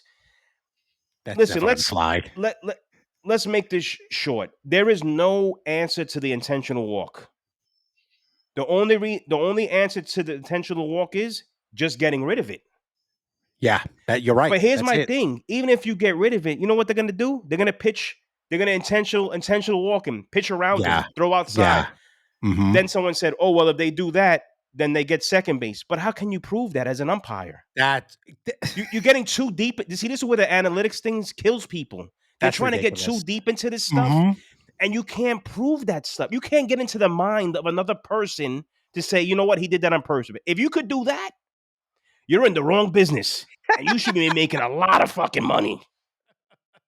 And I want to ride your coattails, buddy, whoever you are. Holy shit. But here's the thing. With that argument being said, how many times do you think Aaron Judge, because there's a lot of hoopla around it, I hear it. So with that being said, how many times do you think Aaron Judge has been intentionally walked this year? With all that hoopla you're hearing about it, how many times? I'm going to say he's probably been intentionally walked like 15 times. Not more than 20. I actually thought with all the hoopla, you would say a higher number. You're actually very close. 12 times. You see? To me, that's not a number for you guys to bitch about this intentional walk. To me, it's more of the Yankees got to do something maybe with their lineup to make him hit another position where, guess what? You can't intentionally walk him. Maybe they could do that. But then I wanted to do something real quick because this is my favorite player of all time. You can say whatever you want about him. I don't really care. I don't really think steroids, in my opinion, has to do with hitting a baseball. You still have to see a baseball. You still have to make contact. Yada, yada, yada. It's Barry Bonds. I knew you were going there, and I brought it up. The greatest player I've ever seen play baseball. And he had impeccable numbers before he went to the Giants and before he started using whatever he was using. Mm-hmm. You know how many times he was intentionally walked in 2004? 2004. I'll give you one guess. Because this is where you could say, you know what, I want to bitch about the intentional walk. Because I know the year that he beat the in 2001, 35 times. 2004. It was more than 35. Yes. Holy shit. I'm gonna say 53. Are you sitting? I am. Yes, because I can see you. 120. No, get out of here. Look it up. Do it right now. 2000 and what? 4. Since 1920, I believed. Something, I don't remember the year from before. It was. That's insane. Do you see it there? Yes. 120 times. Wow. That's a number to bitch about. You people who are complaining about, just shut the fuck up. You're talking about 12 to 120. You can't complain. I'm And the only sorry. reason I picked Bonds, I could have picked 10,000 other players. I picked Bonds because he's my favorite player growing up. But he's the prime example of So that people whole compare Judge situation. to Yeah. Bonds, meaning like the greatest players they've ever seen. And that's why I picked Bonds. And I Googled most intentional walks by Bonds in the years he played. And 2004 popped right up That is 120 times. You're my witness. You're looking at it right now, correct? yeah. That's That's a number to crazy. bitch about if you want to bitch about it. Let's see. That's This is where I almost think, this is where I Go feel ahead. like, and I don't mean to make fun, this is not what I'm doing, but a lot of these comments that I'm hearing is people that want to get rid of this are people that never played sports. They just don't want to see it anymore. So if you just don't want to see it anymore, say that. Mm-hmm. But don't make it like I'm tired of going to games and Judge is always intentionally walked. He's not. He's been intentionally walked 12 times. That's nothing. By the way, just before you go on, statistically,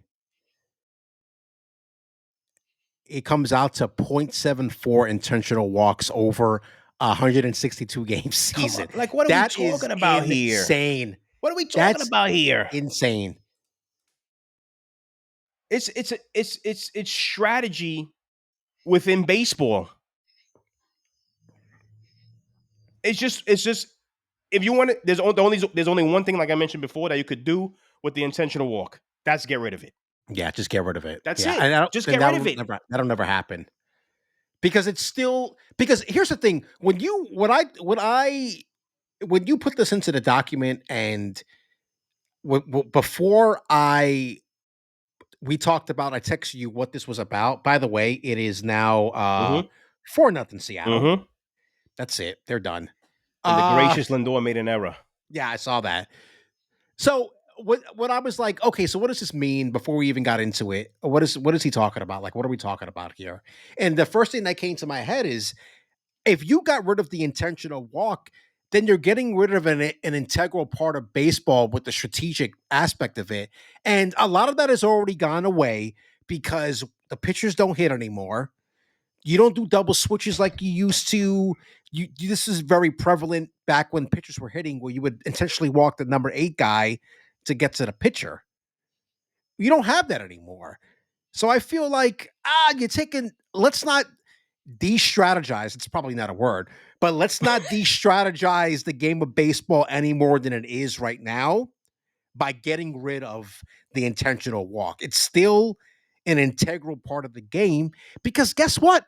I don't want to face Aaron Judge with the men on first and second, and my team is up by 1. I'm fucking walking his ass. Sorry, it's just the way the game of baseball goes. And if you have a problem with that, to me, if you really have a problem with that, then you don't really like baseball. That's my opinion on that. Well, one last thing, baseball talked about their main thing was they're trying to reach a younger generation, which is why they're trying to make the game faster. They're implementing all these rule changes. Sure. But I don't think what baseball understands is a lot of people that watch baseball and have been watching it since a young age are kicking and doing fine health-wise. So we're not going anywhere. And that's people our age. Right. The people who could afford to go to the games, by the way. This is what listen, guys. And this is where I think Major League Baseball, like, do you actually, like, when I worked in Walmart years ago, you worked in Walmart as well. I did.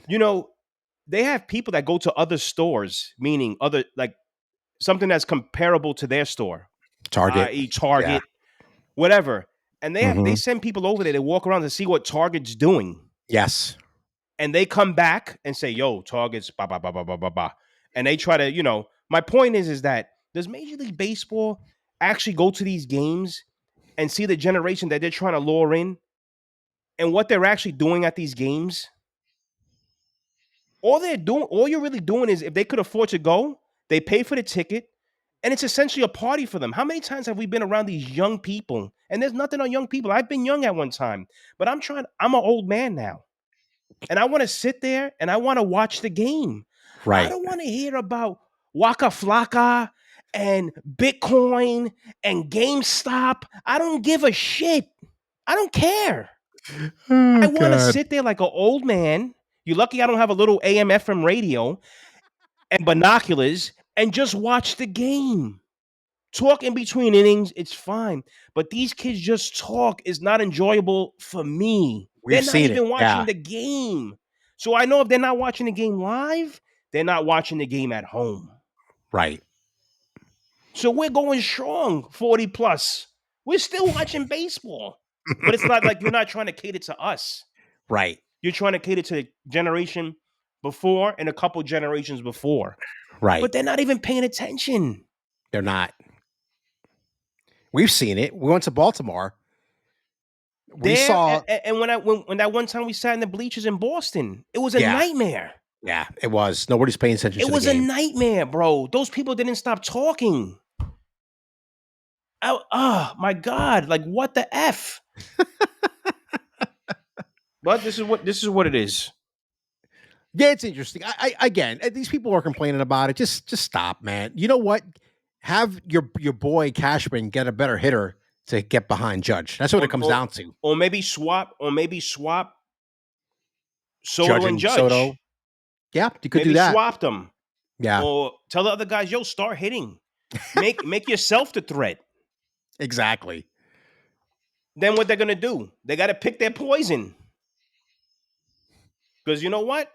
If my man Peter went over to the Bronx and was hitting behind Judge or before Judge, what you gonna do? I don't know. Peter doesn't scare me anymore. But we'll get to him in a minute. My point is if you put him in between the two right people, maybe that's what happens. Yeah. No, I get it. Speaking of the Mets,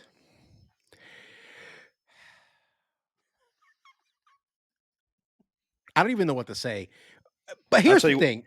Real quick. Go ahead. Sure. Me and I were going to transition to the Mets right here on the two topics.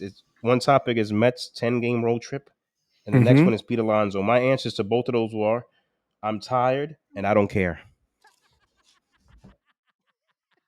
That doesn't make for a good podcast. So, oops. Yeah. We do have to talk about these things. The Pete Alonso thing is more interesting because I have a clip that I want to play too for that. But here's the and you haven't heard this clip, which is good. And I want to get your take on it because it comes a lot from what Joel Sherman said recently on MLB Network. And I think Joel Sherman has been one of the most fair. He's probably one of the most fair people out there as far as the way he covers baseball. Mm-hmm. Anyway. So it's the top of the sixth. The Mets are losing 4-0. They lose this game, they will have finished this, and they're going to lose this game. Will have finished this current road trip from hell at 4-6. And the thing that's even worse is that they lost 2 out of 3 to the Angels last week. It's even worse than that. Well, not worse than that. Maybe right on the same level. They didn't score any runs against Seattle. Right, and this is, and somebody made a point. This team is not a playoff team because you are facing playoff level pitching in this series. And look what's happening right now. It's fucking pathetic. So I wanted to go ahead. We're going to say, I see you going to the microphone. I was going to quote the great Keith Hernandez, which this is something I've always believed in. My grandfather told me this. Great pitching is always going to be good hitting. Yes, exactly. It's a fact. Exactly. And you're seeing it right now in this series against Seattle. Because Seattle, until today, their best player, what's his name? Oh my God, center fielder Rodriguez. Yes, he's been out. He's back today, but he still hasn't done. I think he's back today. Gotcha. With that being said, the previous 2 games, their lineup is terrible. No, it sucks. It sucks. But guess what they have? They have great pitching, and we have mediocre. Yeah, you're right. Because they're great pitching, we have better hitters. But guess what their great pitching has done? Stunted their very good hitters. Yes. Yeah. That's all I'll say on that. Go ahead. But speaking of hitting, so I had to bring up some stuff because the stats. Brandon Nimmo, in the last 7 games, he's hitting 154 with an on-base percentage of 267, slugging 269. He only has 4 hits in 26 at-bats, 1 RBI. Lindor's actually been decent the last 7 games, hitting 300, 4 RBI, 9 hits, 3 runs. They're on the board. What happened? McNeil hit a home see. run. Nobody cares. On base percentage at 344.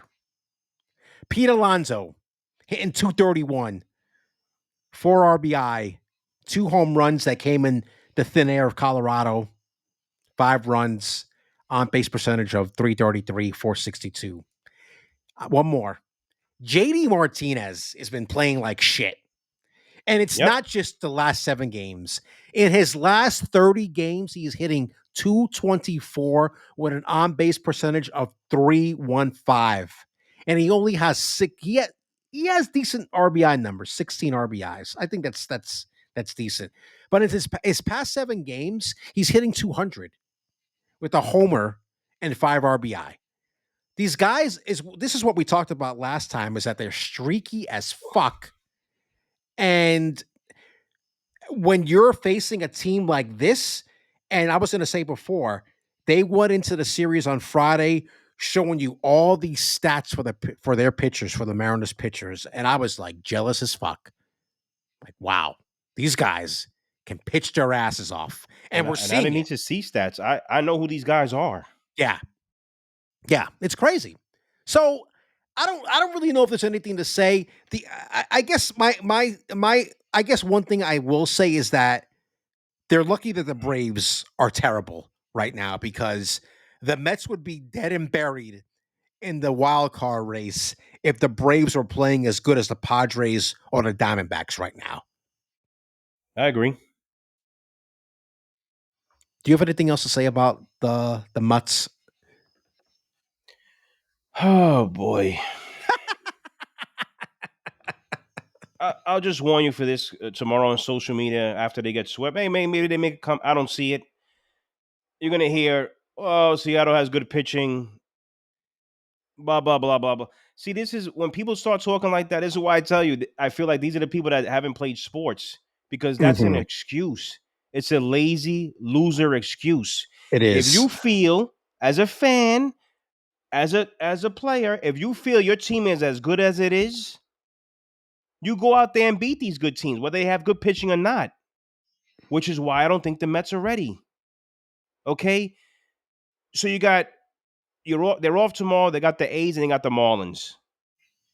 Here's what I'm going to say to that: if you don't go 6-0, it doesn't matter. And then somebody, oh, you got to win series. No. This is not about winning series anymore, because No, you're right. these players look at who's in front of them. I don't care what they say. And the 2 teams that are in front of them that haven't stopped winning are San Diego and Arizona. Mm-hmm. So you winning series is irrelevant, Yes. because they couldn't. You know what they're doing when was the last time? I don't even remember the Mets have swept the series. That's a good question. I don't know. You have to sweep the A's stink. The Marlins stink. But then there's going to be an excuse for that. Just take 2 out of 3. We went to no. That's loser mentality. All 3, 6. That's it. It's at the point now where you have to beat these You teams. have to beat the bad teams. Put it that way. If you want to take 2 out of 3 against good teams, and then every so often you lose 2 out of 3 to really good teams, that's acceptable. Because you know why? I know they're not there yet. But all these fans that got hyped up for, oh my God, and Grimace and this and that, everything's an excuse now. Well, I've heard too. Well, we didn't have that high expectations coming to this. No. Don't do that now. No, don't do that. Don't do that. Because all I saw on social media was Grimace, the rally pimp. Oh my God, blah, blah, blah, this and that. My mother, my father, my cousin, fuck off. Let's be realistic. Don't go now backpedaling or doubling down. Oh, but we didn't expect too much from them. No. Don't do that. Stick to your guns, because I'm going to stick to my guns. And if I have egg on my face at the end of the year, I'm cool with that. But I just don't see it.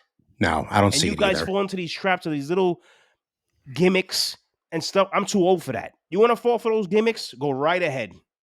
But where's oh my God? Dead. Where's Grimace? He's dead. Rally Pimp, dead. That's all I got to say. Do we know Mr. Wiener's dead yet? Mr. Wiener's my guy. He's a veteran. By the way, there's a special place in my heart for veterans. there you go. Thank you for your service. They're Sir, you can't say that. You You're not piece allowed of to shit. say that. By the way, the joke is that since LeeJay served in the Army and he carries around his USAA card, we like to say thank you for your service to LeeJay just to piss him Yeah, off. we're not making fun of veterans. There's we're not. really a special place in my heart for veterans Yeah. that get treated, especially get treated like shit by our government. By the way, I'm not going down that rabbit hole tonight. Oh, come on. Why not? By the way, sir. The two things. The Mets are playing the A's next, and I'm wearing an A's hat for those who are watching the video. I did not do that on purpose. I am not trolling the way LeeJay's trolling me wearing a Cowboys hat. And the last time the Mets swept the team, well, they swept the Yankees 2 games in Yankee Stadium. Wow, I mean, and they swept the. I know, but they swept the Nationals in early July. So at home, 3-game series. Early but no, July, you're right. That's what, a month ago? That's a month ago. A little bit over a month ago? Yeah, but you're right. And here's the thing. This is the last thing I'm going to say that we're going to say. Here's the thing. The schedule, guess who you're playing after the Oakland A's and the Miami Marlins? You're playing Baltimore, you're playing Baltimore. San Diego, and you're playing Arizona. This is it. This is it right here. The This Baltimore is it. series is at Citi Field, right? It is. Then they go back on the West Coast. Games. This is it, bro. This is it. We're gonna know. I know I keep on saying that, but we're gonna know come this is 2 why weeks from tomorrow. this next 6-game series they have to go 6-0. No, you're right. Because you're playing now, you're getting into the shit playing the Orioles, the Padres, and the Diamondbacks. You can't afford to go 1 out of 3 against these bum ass teams, or even 2. As crazy as it sounds, you can't even go 2 out of 3. These teams stink. Oh boy! I feel like you're being a freaking dead horse here. I know. We are. Anyway, Pete Alonso, I mean, listen, he's been part of the issue, I think, this year in the sense of he is not coming through when this team needs him to come through the most. Everybody's been sitting back and waiting for him to carry this team. Everybody has been sitting back and waiting for that Yoenis Cespedes, get on my back. I'm going to take you to the promised land. And it has not happened. I have my opinions on it. I think that he should have taken his money last year when they offered him the contract because, and I had this conversation with Eric over text, there is no way in hell Pete Alonso's getting $200 million in the offseason. Not happening. Not after this season that you're having right now. Sir, before I let you speak on this, I wanted to play a clip because this was on MLB Network, I believe, this past week. And I want you to listen to this, and you should be able to hear it better because the sound will be better. Okay. Hold on. All right. I'm surprised that the Mets wouldn't embrace one of their own who wants to be there and has produced on par with Aaron Judge since he got into the They do want to sign him. The question They offered him 7 at 156 at the All-Star game last year. Yeah. Right. And so it's not that they don't And that's want Steve him. Phillips. It's that he thinks his value is significantly beyond the 156. And there's no doubt about that. And if he's selling 2 things, here's my worry if I were representing Pete Alonso, is you're selling durability and you're selling he's able to handle New York. Okay, if he doesn't play in New York, that has more limited value. Like I assume you could play in Milwaukee or, that kind of thing. And his durability has been great, but he's entering his 30s. He's an awkward athlete. How do I think he'll age? So I need the bat to continue to be that high end. And I would just say this. He had 2 homers yesterday. It blew his slugging percentage up a little. His slash line was very similar to Dom Smith's slash line going into yesterday. It was very, very similar to Carlos Santana. By the way, both of those guys are going to be 1-year signed free agents next year. But is that fair, Joel? Wait. Is that fair? Seriously. Well, the question is, like, if he's coming to me for $200 million, and but Dom Smith, he's Dom Smith? I didn't say he's Dom Smith. Okay. But Dom Smith is going to get $3 million. I think this guy's going to ask, if you listen to the whole sentence, he's going to, you have to have a whole payroll, right? Not just the Pete Alonso payroll, unless you're staying in New York with Steve Cohen. How about this? If they both cost $1 million next year, I'll take the money out of it. Would you take Christian Walker or would you take Pete Alonso? Pete Alonso, stop it. Would you take Christian I'm Walker or sorry. Pete Alonso? I'm not doing Christian it. Walker's has a heck of a player. Ron Darling, by the way. Who's that other guy talking? I forget his name. Was the power. Until yesterday, Walker had more homers than him, and Walker's on the IL. He's a much better fielder, a much better overall hitter. And they're both going to be free agents this offseason, Rob. It's like, in other words, it can't just be charity. By the way, I like Pete Alonso a great deal. Hope he gets $250 million, whatever. But it isn't going to be charity. To Ron's point, corner players, especially first basemen, Freddie Freeman's a much better baseball player. I get that. Facts. It's about where are the Mets going to replace him? And They're going to put Mark Vientos at first. Okay, and get a it's third easier guy. said than done, and he has a longer track record when you go back to 2019 of hitting home runs. You can eliminate that if you want, and then you'll be crying that you don't have any home runs. There you go. That was this week, as they did that. It was the day after he hit 2 home runs against the Rockies. Sir, your response to that and anything else you want to say about Pete Alonso, and let's hope to God I don't get a YouTube copyright strike on this. I'm from the first time our first episode launched, I'm still a Pete Alonso guy. I'm not gonna back up from that. I'm not that guy. Mm-hmm. But I'm gonna work. I'll say one thing that they didn't speak about. Pete Alonso's biggest mistake, and this is just my opinion, is in his walk year, if that's what you want to call it, his free agent year. Yeah. Him signing with Scott Boras. Yeah. When he signed That's with a Scott problem. Boras, I remember I was sitting on my sofa here when I put my face in the middle of my hands. Because we all know who Scott Boras is. If I know who he is, you know who he is. We know how he's thought of throughout the league. Yes. I'll leave it at that. But let's work backwards. Mm-hmm. Replacing him. That was the last thing they said. The Yes. one gentleman, he sounded like somebody to me, but I don't know if that's him. I can't remember the guy's his name. face. Yeah. What did you think? Who did you think it was? Oh, this guy, he does a podcast. He's more basketball though. He sounds like him, but it's not him. I can't remember his name. No, I'll get his name. yeah. I'll text it to you. Yeah, He does yeah. a podcast with a Chris Broussard that does basketball in The Odd Couple, but I don't think that's him. No, it's not him. No. You know what I'm talking about, right? Yes, I do. Replace. I think Sherman said they're going to replace him with Vientos, right? You and I spoke about that. We've talked about that. But this is the way I look at it. You're not replacing him with Vientos.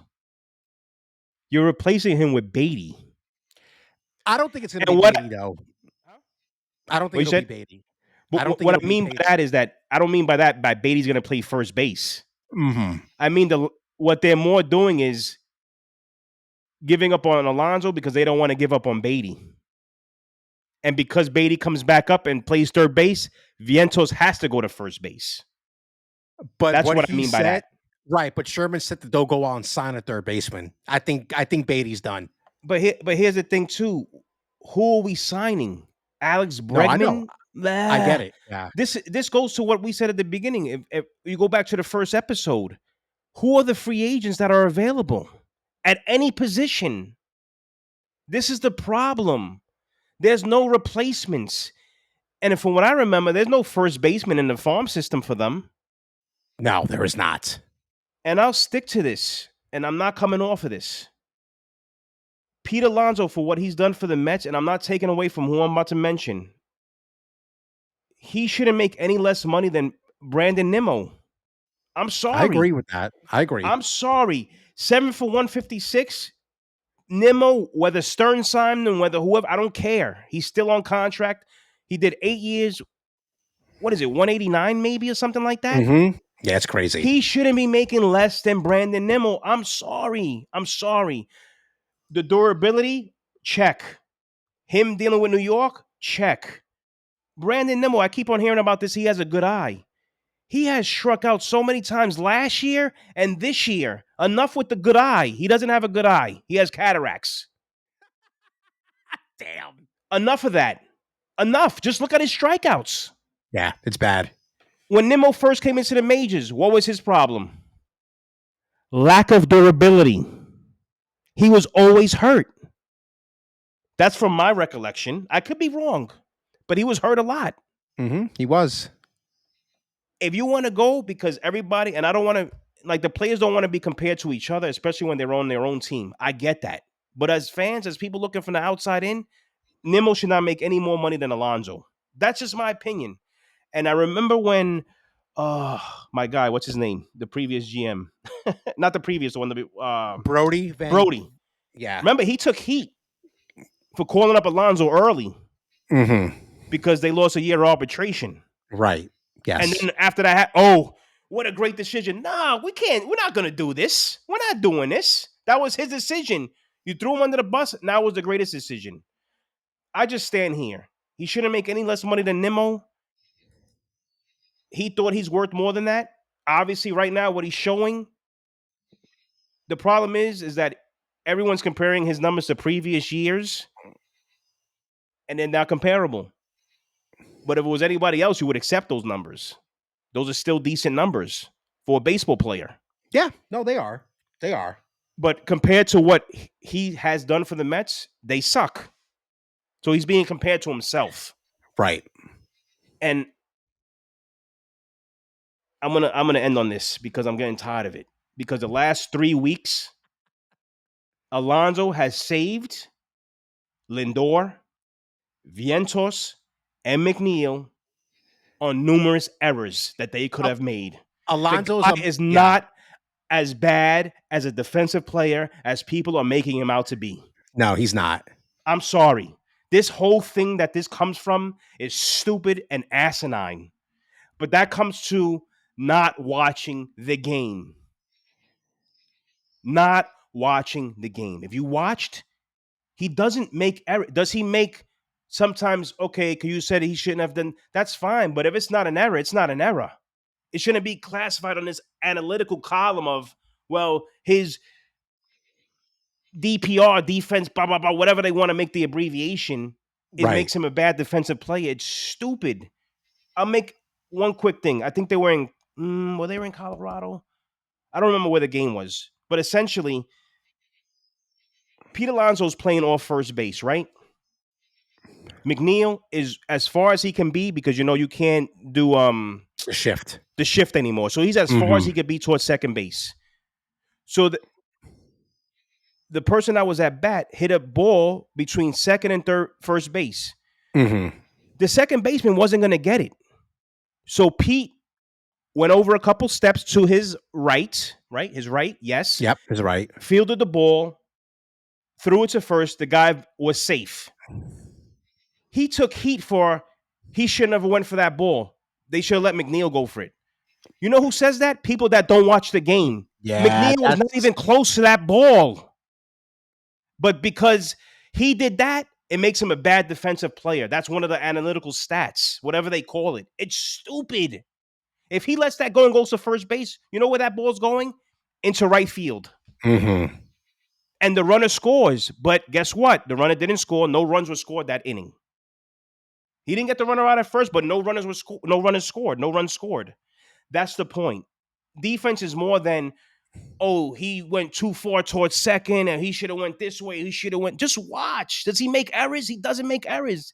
Scoop plays, he makes them. He's actually good at the scoop when they throw the ball short. Yes. Listen, in my opinion, Alonso's not going to be here this year. You mean next year? Sorry, next year. He's not going to be here. He's going to sign with someone else. And we're going to move on, and this is going to be a dead issue. By the way, as you were talking, there was a play where he did not make the scoop. No, look at that. And I wasn't even watching. Right now, it is now, let's see. Wow, this game is over. Why do I still right have this now on? it's what, 8-1 or 7-1? No, they just hit a 2-1 home run. Let me see. This, by the way, this catcher dude that they have, I want him instead of Raleigh. I want him instead of fucking Alvarez, who, by the way, I'm gonna put this. Yeah, mark this down today. I'm done with this too. Yeah, mark this down today, August 11th, 8:58 p.m. to 2024.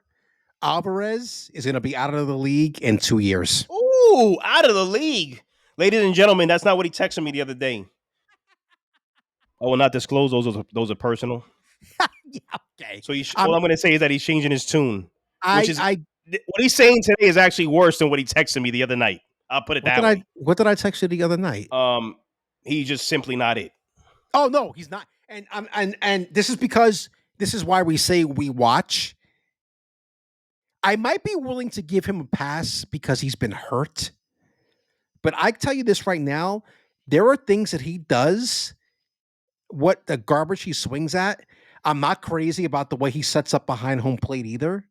I'm telling you, this guy thinks very highly of himself, and it's not translating onto the field. That's all I'm going to say. And we're done with the Mets. Fuck them. 10-1. 10-1. Like I said, we're done. All right. So, Team USA men's basketball won the gold medal yesterday in fucking dramatic fashion in some ways. So they beat France to win their gold medal. It was actually a pretty good game. I watched the game, like I mentioned. I was at the brewery watching the game. They won 98-87. First quarter was very back and forth. Middle, second, and third quarter, it seemed like USA was going to blow them out, but then France hung in there and kind of made it a game at the end. And man, listen, Steph Curry is one of these guys that he's one of the few. I feel like he's one of the few guys on this team that I actually like. Dude, this guy, I don't know if you saw the highlights, but he hit the 4 3-pointers. That one that he just shot over Wembanyama was yeah, because I didn't watch the game. Yeah. I haven't really watched any Olympics. Yeah, neither But that shot was like amazing. Have you seen the still picture of that, by the way? That's when I saw the still picture. Yeah, that it was just like yeah. It's almost as if he chucked it. It was. To where as long as he didn't get blocked, I think he knew it was going in. Yeah. What is his wingspan? I can't remember what they said. Wembanyama? Yeah. It's got to be at least 8 feet plus. I think it was. I just want to. He scored 26 points, by the way. That dude. I gotta say, my opinion of him is 8-foot wingspan. He's almost 7'4", which is fucking insane. My opinion of him really went up during this Olympics run for him because he's a really good fucking player, man. He really is. I thought he would get pushed around and stuff, but because he's so damn skinny. But yeah, he's anyway. This wasn't really what I wanted to talk about with this. There was something else that happened in the semifinal game that I think is worth a little bit talking about. Backtrack a little bit more. Somebody said on social media that this might be the most dislikable Team USA team that's ever been assembled. I gotta say, I have to agree with that. Kevin Durant, you know what I feel about Kevin Durant. LeBron James, I don't really care for anymore. Really don't. I like Steph Curry. I hate Joel Embiid. Now he's thinking about playing for, I forget where he's from in Africa, or he's got roots. That's been going around that he might try to play for them in 2028. There was this whole drama with fucking Jason Tatum, which is, I thought it was weird. I don't know. That whole thing was just bizarre. And the one thing I made a note of when he was in the game yesterday, it almost seemed like his teammates were doing everything they could to get him the ball. And I think it threw them out of rhythm in that second because he came in towards the end of the first quarter and it kind of threw them out of rhythm a little bit. Anyway, semifinal game. Team USA is playing Serbia. And we know the Joker is on Team Serbia. If you didn't know that, he's Serbian. So apparently, Kevin Durant was mad at Nuggets fans because there were Nuggets fans that were going for Serbia against Team USA. And Durant's tweet, I think, said, "Where do you guys live again?" First of all, shut up, KD, you idiot. Second of all, you have to understand the sentiment as to why these people were cheering for Team Serbia with Jokic on that team. This guy brought them an NBA title for a franchise that has been suffering for decades to have relevance in the NBA. Why not root for the guy? He also has to understand they don't have to be mutually exclusive. They could Right. just be going for the Joker to Exactly. score, to get his points, but they Right. still want USA to win. Yeah. It's not Yeah. that difficult to differentiate. But I think it was the thing that he was upset because, oh, you should be rooting for Team USA. Let me Yeah, tell but you something. That No, doesn't go mean ahead. they weren't. You were going for USA. Right. No. Right. But No, I know what you're right. saying about what he Yeah. said. Yes, 100%. And this was kind of the thing I kind of want to get into a little bit because I don't want to spend too much time on this, and this might be a little political. I don't know. I didn't really hear anybody complain about our political talk last year with the Olympic stuff. So, listen, I was sitting there watching that game yesterday, and I was not rooting for Team USA. You know why? Because I don't give a fuck. I just don't. It's not that I don't care about living in the US, and I am somebody who still thinks, despite the flaws, that this is a great country. I believe in capitalism. I still think it's better than any other system out there. But I'm not one of these people that is like, rah, rah, rah, go USA. Let me stick a fucking flag up my ass, to prove that I'm like a proud American. I don't need to do any of that stuff. I've never done any of that stuff. I think that stuff is so cringe. These people that have all like 20 American flags in their front yards. I just chill out. Have Hulk Hogan toilet paper. That's good. That was really good. Brother. Like, I don't know. I just think I think the patriotism stuff, it goes too far. It really does. Anyway, it's this whole thing. KD, who cares? Who cares if maybe some people were going for Team Serbia because they want to see their hero win a gold medal? Like, why are you offended by that? It's also, like I've told you, with everything in life that's going on, anything, people like chaos. They do. And watching the USA lose brings them joy for whatever reason. You understand what I'm saying? Yes. They just like chaos. I agree. And they may not like you, meaning KD, and they want to see you lose. Yes. Maybe if it was somebody else, they wouldn't feel this way. But it's just as simple as people just like chaos. Mm-hmm. That's sometimes what it comes is as simple as that. People just like chaos. They want to see the world burn, man. Simple as that. That's as crazy as that sounds. That's what people want to see. So we might see that in November. These are the people that sit in their living rooms that say, how chaotic would it be if I set myself on fire? Jesus Christ. I wonder what would happen. I wonder how that would feel. Like, these people are like it's nothing personal. Like, yeah, it's stupid. And it's funny because I was telling Laura the other yesterday because we were having a conversation about it towards the end. Because listen, that game was on yesterday, and there were people that were transfixed on the screen, and some of them were like outwardly cheering for Team USA. I made the comparison. I think it was a few World Baseball Classics ago when I was more into it. I don't really care about it right now.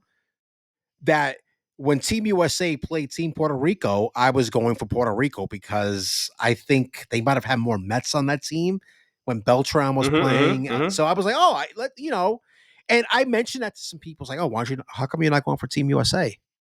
And I said to them, you realize Puerto Rico's on the same side, right? They're a fucking U.S. territory. Like, what are we doing here? Those are the people that think they need a passport to go to Puerto Rico. Or that there's different currency in Puerto Rico. Christ almighty. That they use I don't know, sticks and stones. Maybe they use a dollar bills that has Fidel's face on it. Dopes. That was sarcasm, by the way. Just me being smart. I don't really have to explain it. I'm not doing that. Sir, listen, if you haven't figured out that we specialize in sarcasm on this podcast, you've got a fucking problem. Yeah, I'm not doing that. You need to get your head checked. I'm not doing that. Yeah, it's just, I just thought it's kind of like I don't know. And I was thinking about this yesterday because about what to say. It's just like when I was a kid, I was all like Team USA, rah, rah, rah, gotta take all the gold medals and stuff. I just don't care. So the fact that Kevin Durant got so offended, bro, sit back and look at the situation of you're going for your man to win a gold medal because he brought you an NBA championship. Who cares? And like I who said before, it cares? doesn't necessarily mean they're rooting for him to win the gold medal. They just Right. rooting for him to score his points to get his numbers, but they want USA to win. Yeah, exactly.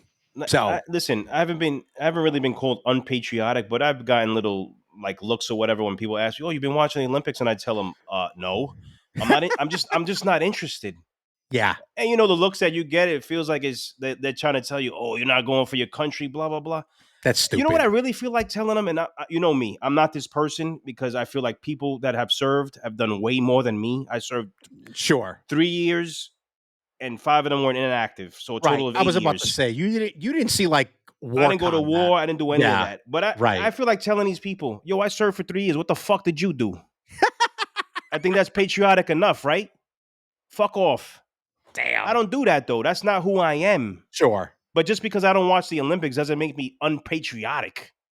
That's weird. I'm just not interested in watching that. Just like you're not interested in watching, not meaning you, meaning whoever, you're not interested in watching reality television. I'm not trying to compare the two. It's just different interests. Yeah, exactly. It doesn't interest me. Like, that's it. I don't, whatever. No, but I mean, to me, that's a weird hill to die on. Yeah, it's tell weird. somebody. I'm more worried about what the government's really doing for our country and not winning gold medals. Put it that way. Exactly. I completely agree with that. Anyway, all right. Brother, let me tell you something right now. Yo, listen. About this Mount Rushmore 80s movies. And here's the thing. I was telling this to LeeJay before we hit the record button. Actually, I told him this yesterday because despite our hatred of analytics, I spend a lot of time very unhealthily looking at the numbers for this podcast because I want to know. And this was something I used to do when I was an editor. I would look at if people know what Google Analytics is, I would be very okay. What stories did better than others? Blah blah blah. I learned, at least through Spotify, that a majority of our listeners, especially the ones that are subscribed, are between the ages of 35 and 59. So I think they're going to have a deep appreciation for this segment. And we're talking about our Mount Rushmore 80s movies. I have to say, this is the 6th time we've done this. This was the most difficult. Oh my God. This was like I texted you a couple weeks ago. I said, I'm having so much trouble with this. And I'm going to warn people now. A lot of movies are not going to make the list. And we're going to go over those. They're going to be honorable mentions. We're going to talk about them because a couple of my coworkers mentioned to me that maybe that we should have categorized it by comedy, horror. Yeah, but I said too much. The problem is that winds up being too much, and I don't really want to water down the Mount Rushmore thing because I love the idea. I love doing it. Yeah. So you guys got to stick to, like you said. Well, initially we were going to do this as Mount Rushmore movies of all time, but like Will said, the better idea was let's break it down by the decade. Yes. Comedy, horror, suspense, whatever it is. That's too much. For Mount Rushmore, mine, and a bunch of honorable mentions because there's a bunch of honorable mentions. Dude, I was looking at the list before. Bro, I was researching. I went to a Rolling Stones 100 Best. I went to IMBD, whatever that website's called. IMBD, they had and they were all different, mind you. Yeah. If you Google top 50, that website is different. Yes. So it's just, and here's what I'll say to this too. I had a difficult time because a couple of the movies that I liked were late 80s, which in my mind, yes, technically is an 80s movie. I understand that. Yeah. But let's not get so finicky. Even though they did make my list. But that counts. I kind of remember them. Yeah, they do. But I kind of remember them more like, because I was stuck. I was like, damn, is that a 90s movie? I remember that being 90s. But it was so high 80s, late 80s. Yeah. It felt like 90s. There's one in particular. But they still made the list. Yeah. You get what I'm trying to say? Of course. As well as it should. By the way, before we go on, I'm gonna talk about this, bro. The year 1984. Holy Oh my shit. God, bro. I got And two of them written down. One of them made the Mount Rushmore. Yeah, two of them made the run, but we'll get into it because I wrote a lot of them down. Eddie, go ahead. You want to go first? Oh boy, this is a lot of pressure. Christ. And I also here's how I did this. So try to like break this down in my mind so I didn't feel so bad of leaving somebody off of a movie that I really enjoyed. If me now as a 46-year-old man can still go back and watch that movie or have watched that movie, even though I've watched it 100 times, Yes, that's how I based it. that's a good. That's good. Okay, That's how and this is how some of them were left off. Okay, go ahead. Oh boy. Are you wait? Is I'm this gonna do this in order from bottom to top. Oh shit! Okay, gotcha. Oh boy, this sucks. I can't wait for somebody to. This blows chunks. And I think one that's on my Rushmore is probably not on a lot of people's Mount Rushmore, but I love the movie and I watch it to this day. That's all that matters. Sure. So number 4, wax on, wax off. Oh yeah. The Karate Kid. I could watch that movie to this day. Still either laugh about it, whatever happens, I still watch it to this day. I love it. And we're not talking about Will Smith's Karate Kid and his son. That's not what I'm talking about. We're talking about Ralph Macchio. Relax. 1984. I got to put myself on mute here because there's some asshole coming down the street with their music blasting. But continue. The Karate Kid. Number 3. Planes, Trains, and Automobiles. That's funny. So now here's how I categorize. John Candy had so many movies in the 80s that I didn't realize. Uncle Buck, Summer Rental, a bunch of other ones. Yeah. John Candy, I loved him as a comedian. I thought he was a good actor. I just love this movie. For whatever reason, I laugh every time at every part to this day. It's Steve Martin's in that, Steve Martin. Right, yes. That's why it made my list. It ages well with me, no one else. I don't give a shit about anyone else. I only care about me. I need to go back and watch that movie again. The movie's hilarious. I just laugh to this day, still the same way all the time. Number 2, The Goonies. Oh, man. So good. It ages well. It does. It's nostalgic. As a kid, you watching that movie, you were like, oh, what can I do to do that? Yes, exactly. Or whatever the case may be. It was a good movie. Especially in my youth. To this day, I could watch it. Matter of fact, I watched it a couple weeks ago. Yeah. Whatever channel it was on. Just what it is. The one thing I'll say about that, because it was very honorable, dude. That should have made my list. It didn't. I when I was a kid, you talk about, oh, what can I do to do that? The kid with the short round, not short. Round. He wasn't short round in that, but it's the actor who got the big break in. He's in Loki, and he's everywhere at once. He got like the Oscar for that. Yes, dude. The gadget shit. I was like, that is so cool. Like when I was a kid, 100%. that gadget stuff was like, wow, that's some great shit. Anyway. Yes. And my number 1 movie on the Mount Rushmore. Yippee-ki-yay, motherfucker. Die Hard, baby. My man Bruce Willis. I was Bruce Willis, and Bruce Willis was me. I watched that movie as a kid. I was like, I want to be Bruce Willis. I want to be John McClane. And of course, your man was a terrorist. Yes. Your man in Harry Potter. Yes. Snape, the guy who played Snape. There you go. Yeah. Me growing up, seeing my grandfather as a cop, I wanted to be a cop. Yes, this was extreme.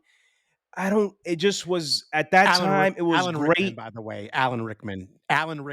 Yes. You got to give the guy his credit. I was like, damn, if I become a cop, I want to do that. Mm-hmm. I want to save everybody. I want to run through glass barefoot. You know what I'm trying to say? Yeah. It was just, that's my favorite movie in the 80s, Die Hard. And just barely makes the cut because it came out in 89. Yeah, 88, I think. Or was it 89? Check that. I think it's 89. Because I let me see. Die Hard. Oh, no, you're right. 88. And I'm going to go through a couple of my honorable mentions. Sure. There's more than 2, so I don't really care. That's fine. I don't care. Raiders of the Lost Ark. That's a good one. The first movie this should have made my list, but it was just tough. The first movie I ever remember watching as a kid, E.T. Okay. Back to the Future. I know so many good ones. Pee-wee's Big Adventure. Yeah, I wrote that down. Coming to America. That was in the 80s. Holy shit. 1988. Damn. Okay. Major League. I know. That was another one. 1989. The Shining. Mm. Great movie. Yes. And actually, another one of my favorites that I was like, this came out in 1988? Rain Man. Oh, that was in 88. Wow. Okay. I love that movie. Here comes the idiot. Hold on. You hear him?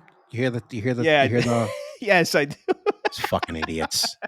They need to put speed bumps down this street. I'm fucking there's tired there's of a these bunch assholes. of other ones. 48 Hours, Beverly Hills Cop. My brother's gonna probably give me shit for not putting Beverly Hills Cop on the list. I don't really care. It's so hard. It's Trading Places, Ghostbusters, Never Ending Story. When you have to narrow it down to 4, it's very difficult. It's difficult. So the way I did my list is I think maybe the biggest impact on me during that time, and probably shaped the type of films that I like genres like sci-fi and shit like that. Okay. So I'm gonna do this top to bottom to top. Number 4, Indiana Jones and the Temple of Doom. Temple of Doom. Okay. Now, the reason being was because that was the first one I ever saw. Okay. I saw Temple of Doom before Raiders of the Lost Ark. So that to me stays as one of my favorites, even though I like Indiana Jones and the Last Crusade, which by the way came out in 1989. So all 3 of those films came out in the 80s, and they're, to me, it's just the Indiana Jones franchise in general. I don't count the last 2 because forget the last 2. Those forget were the last terrible. 2. We're talking about the original trilogy in the 80s. That was like a big thing in the 80s pop culture. So that came out in 1984, the big year of 1984. Indiana Jones and the Temple of Doom. Number 3, E.T. E.T. Yep. 1982. One of the first films that I saw in a movie theater was E.T. So that stays with me. I've always been fascinated by like aliens and shit, like that aspect of like whatever you want to call it, sci-fi, conspiracy theories about aliens. E.T. is that's always going to be top of the line as far as one of my favorite movies of all time, really. Number 2, who you going to call? Oh, I knew that was going to make your list. I don't know, bro. There are just so many like iconic lines from that movie. We came, we saw, we kicked its ass, you know. I remember when I was a kid and seeing, I was, oh my God, they cursed. You know, I wasn't used to seeing that in movies. How many times as a kid did you drink Ecto Cooler? Oh my God, bro. I had the toys. Dude, let me tell you what we did. I think this, because do you remember the cartoon, the real Ghostbusters cartoon? Definitely. And I think it was about that time when they really started coming out with like a lot of the toys and stuff. I had the proton pack and the trap. So I think with my sister, we would play Ghostbusters, you know, like, oh, there's a fucking ghost. And the proton pack would make the noise like it did. And we would have to make the noise for the trap because the trap didn't make the noise. But dude, that's just that, Ghost, they should have never made the sequel. Sucked. I haven't seen these new ones with. They're not bad. I saw them. Yeah, I need to watch them. They can't hold the original's jockstrap, but here they come again. Here they come again. They're coming. These guys, I know where they are. They're on the road by the river. Yes, that's where they are. I can hear it. It's like a racetrack over there. Anyway, number 1. Drum roll, please. I do a terrible drum roll. It's The Empire Strikes Back. I knew it. Me and Melissa were saying that. You know what Will's number 1 going to be, right? Empire Strikes Back. Now, here's the thing. This came out in 1980, so it just barely made the cut. encompasses my love of Star Wars, generally speaking. Mostly the old school stuff, the original trilogy. In retrospect, the George Lucas second trilogy is not as bad as the shit that we have now with these last 3 movies that come out. And some of the shows have not been good, whatever. But this is, to me, represents the number one in my mind because I'm such a sci-fi nerd that this series, just these 3 movies, Star Wars, Empire Strikes Back, Return of the Jedi, sets the tone really for my entire life as far as stuff that I like to watch, what I like to read, the video games that I like to play, the sci-fi like sets the tone. So that's why that is number 1. Now, sir, let's get back to 1984. I'm going to show you the movies, Aaron. These are the ones that I just wrote down myself that stood out to me. Besides Ghostbusters and the Temple of Doom, The Terminator. The Terminator. Yep. We said The Karate Kid. Never. Beverly Hills. Beverly Hills Cop. Yep. Beverly Hills Cop. Footloose. Footloose. Remember how popular Kevin Bacon. that was? Yep. Kevin Bacon. Dude, The Natural. The Natural. Great fucking movie. The Never-Ending Story. Yep. And Gremlins. Those all came out in 1984. I forgot about Gremlins. Yeah, great movie. Great. Another couple of I guess they were sci-fi or whatever in the 80s, maybe 84 too. I'm not 100% sure. Labyrinth. Yep. That was a good one. Let's see. Labyrinth. Wasn't that that came out in 86. Bowie, right? David Bowie. David Bowie was in that. Yep. Dark Crystal. Oh my God. The Dark Crystal. That came out that was 82. Yes. Dark Crystal. That was actually the first before E.T., that was the first movie I saw in the movie theater with my grandfather, The Dark Crystal. That's crazy. And it should have made it's just that there's so many, man. And that was David Bowie was in that one too. Yeah. I think. Yeah. Bro, when we decided to do this, I was like, and I really took a real deep dive into it. I was like, what are we doing? I mentioned before, I think I mentioned the Back to the Future. That was a great movie. That's just, yeah. Yeah. By the way, Labyrinth was a sequel to The Dark Crystal. So yes, David Bowie was in both those movies. Okay. Yeah. I mean, there's who else you had in the 80s? You had like Scarface, people that like Scarface. I think Moonstruck was on there with Cher. The Breakfast Club. Yeah, Scarface was in 83. Yeah. The Breakfast Club. This movie that Mel always talks about, Heathers. I never got to see it, but that was a big one during the 80s. Moonstruck was 87. At least my memory still works. So So some of the ones that I wrote down that we didn't talk about: Short Circuit. Yes. Johnny Five.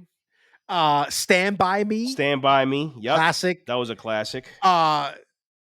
Before Spike Lee was full of himself, Do the Right Thing. Oh yeah, Do the Right Thing.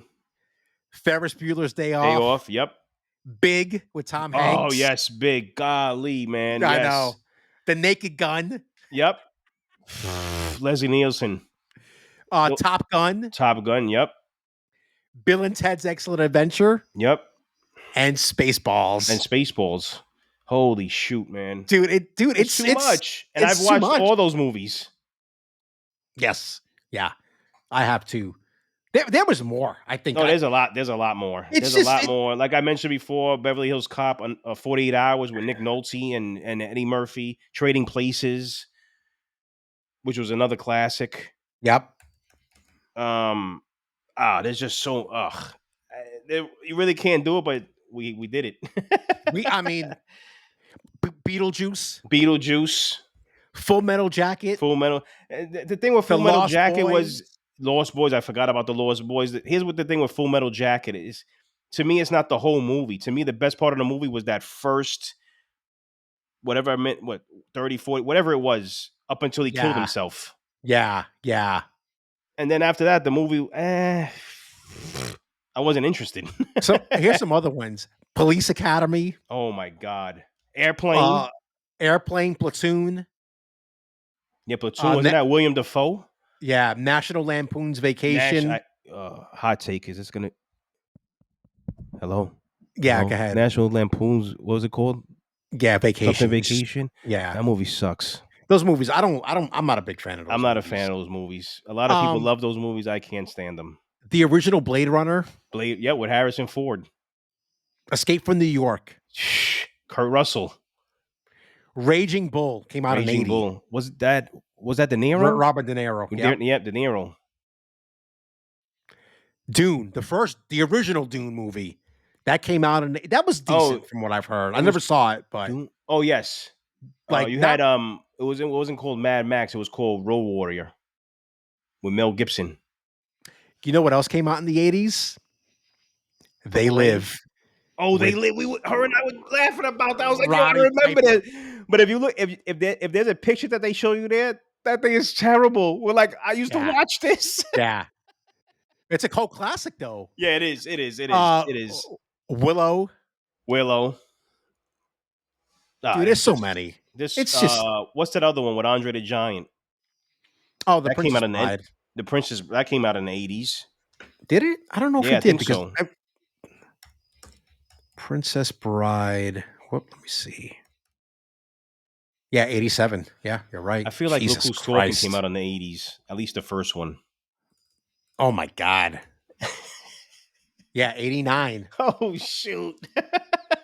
Damn, bro. I remember seeing that in the movie. Dude, theater too. That was actually funny. Hoosiers came out in the Bull Durham. Caddyshack. God damn. There's just so many. Over the Top. No Holds Barred. Over the Top with Sylvester Stallone, and that was the arm wrestling movie. No Holds Barred. Bloodsport. Oh God damn, bro. Yeah, because a lot of these movies that you're mentioning now, on a lot of these lists that I found, weren't on there. Rocky 4. That's my favorite Rocky. Kickboxer. With Jean-Claude Van Damme. Dude, there's so many. 48 Hours. Yeah, Turner and Hooch. Yep. People are probably like, what the K9? Some of these people are like, these people are old.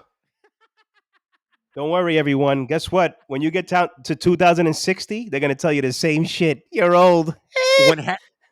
When Harry Met Sally, another classic. Pretty in Pink. The Land Before Time. God damn, bro. Weekend at Bernie's. See no evil, hear no evil. Oh, dude, the list goes on. The list of American Tail. Remember the little mouse? Yes, a little mouse. Meanwhile, they're doing remakes of See No Evil, Hear No Evil, I think now. I'm not 100% sure. Stop. Don't say that. Are you serious? There's sometimes you see different things of what possibly they might do in the future. I think I saw that. Oh, wow. The Little Mermaid was in 89. Holy Little shit, Mermaid. Dude. Yep. 9 to 5. Remember with Dolly Parton? Damn, bro. The shit goes on. And The Color of Money was another classic.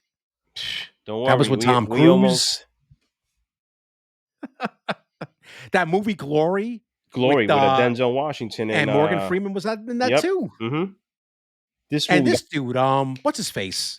He was the guy Broderick, the one in Ferris Bueller's Day Off. Matthew Broderick. Dude. Right, Matthew Broderick was in that. Oh my God, bro! This Tom Hanks movie I enjoyed, but I don't know if that came out in the 80s. The Money Pit. I think that was an 80s movie. Let's see. Remember when I think they bought that 86, raggedy ass house. Yep. 86. It was him and it was that Goldie Hawn. Yep. Rocky 4. Classic. Yeah, you said for Rocky 4. That's my favorite Rocky. I did. If he dies, he dies. He dies. The Color Purple. That was Color Purple movie. That was Whoopi Goldberg. Yep.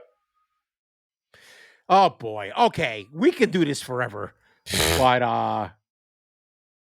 what are we gonna do for next week? Are we gonna go 90s or are we gonna take a break from the movies? Maybe we should take a break next week. Too much pressure. Yeah, it is. Because I can't 90s. Oh my God. I can't even imagine.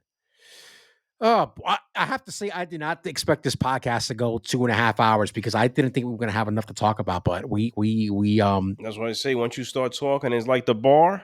It's natural. Everything comes up, and there's segues, and we're getting pissed because the Mets are getting blown out, and they're still doing that dopey smack thing, dummies.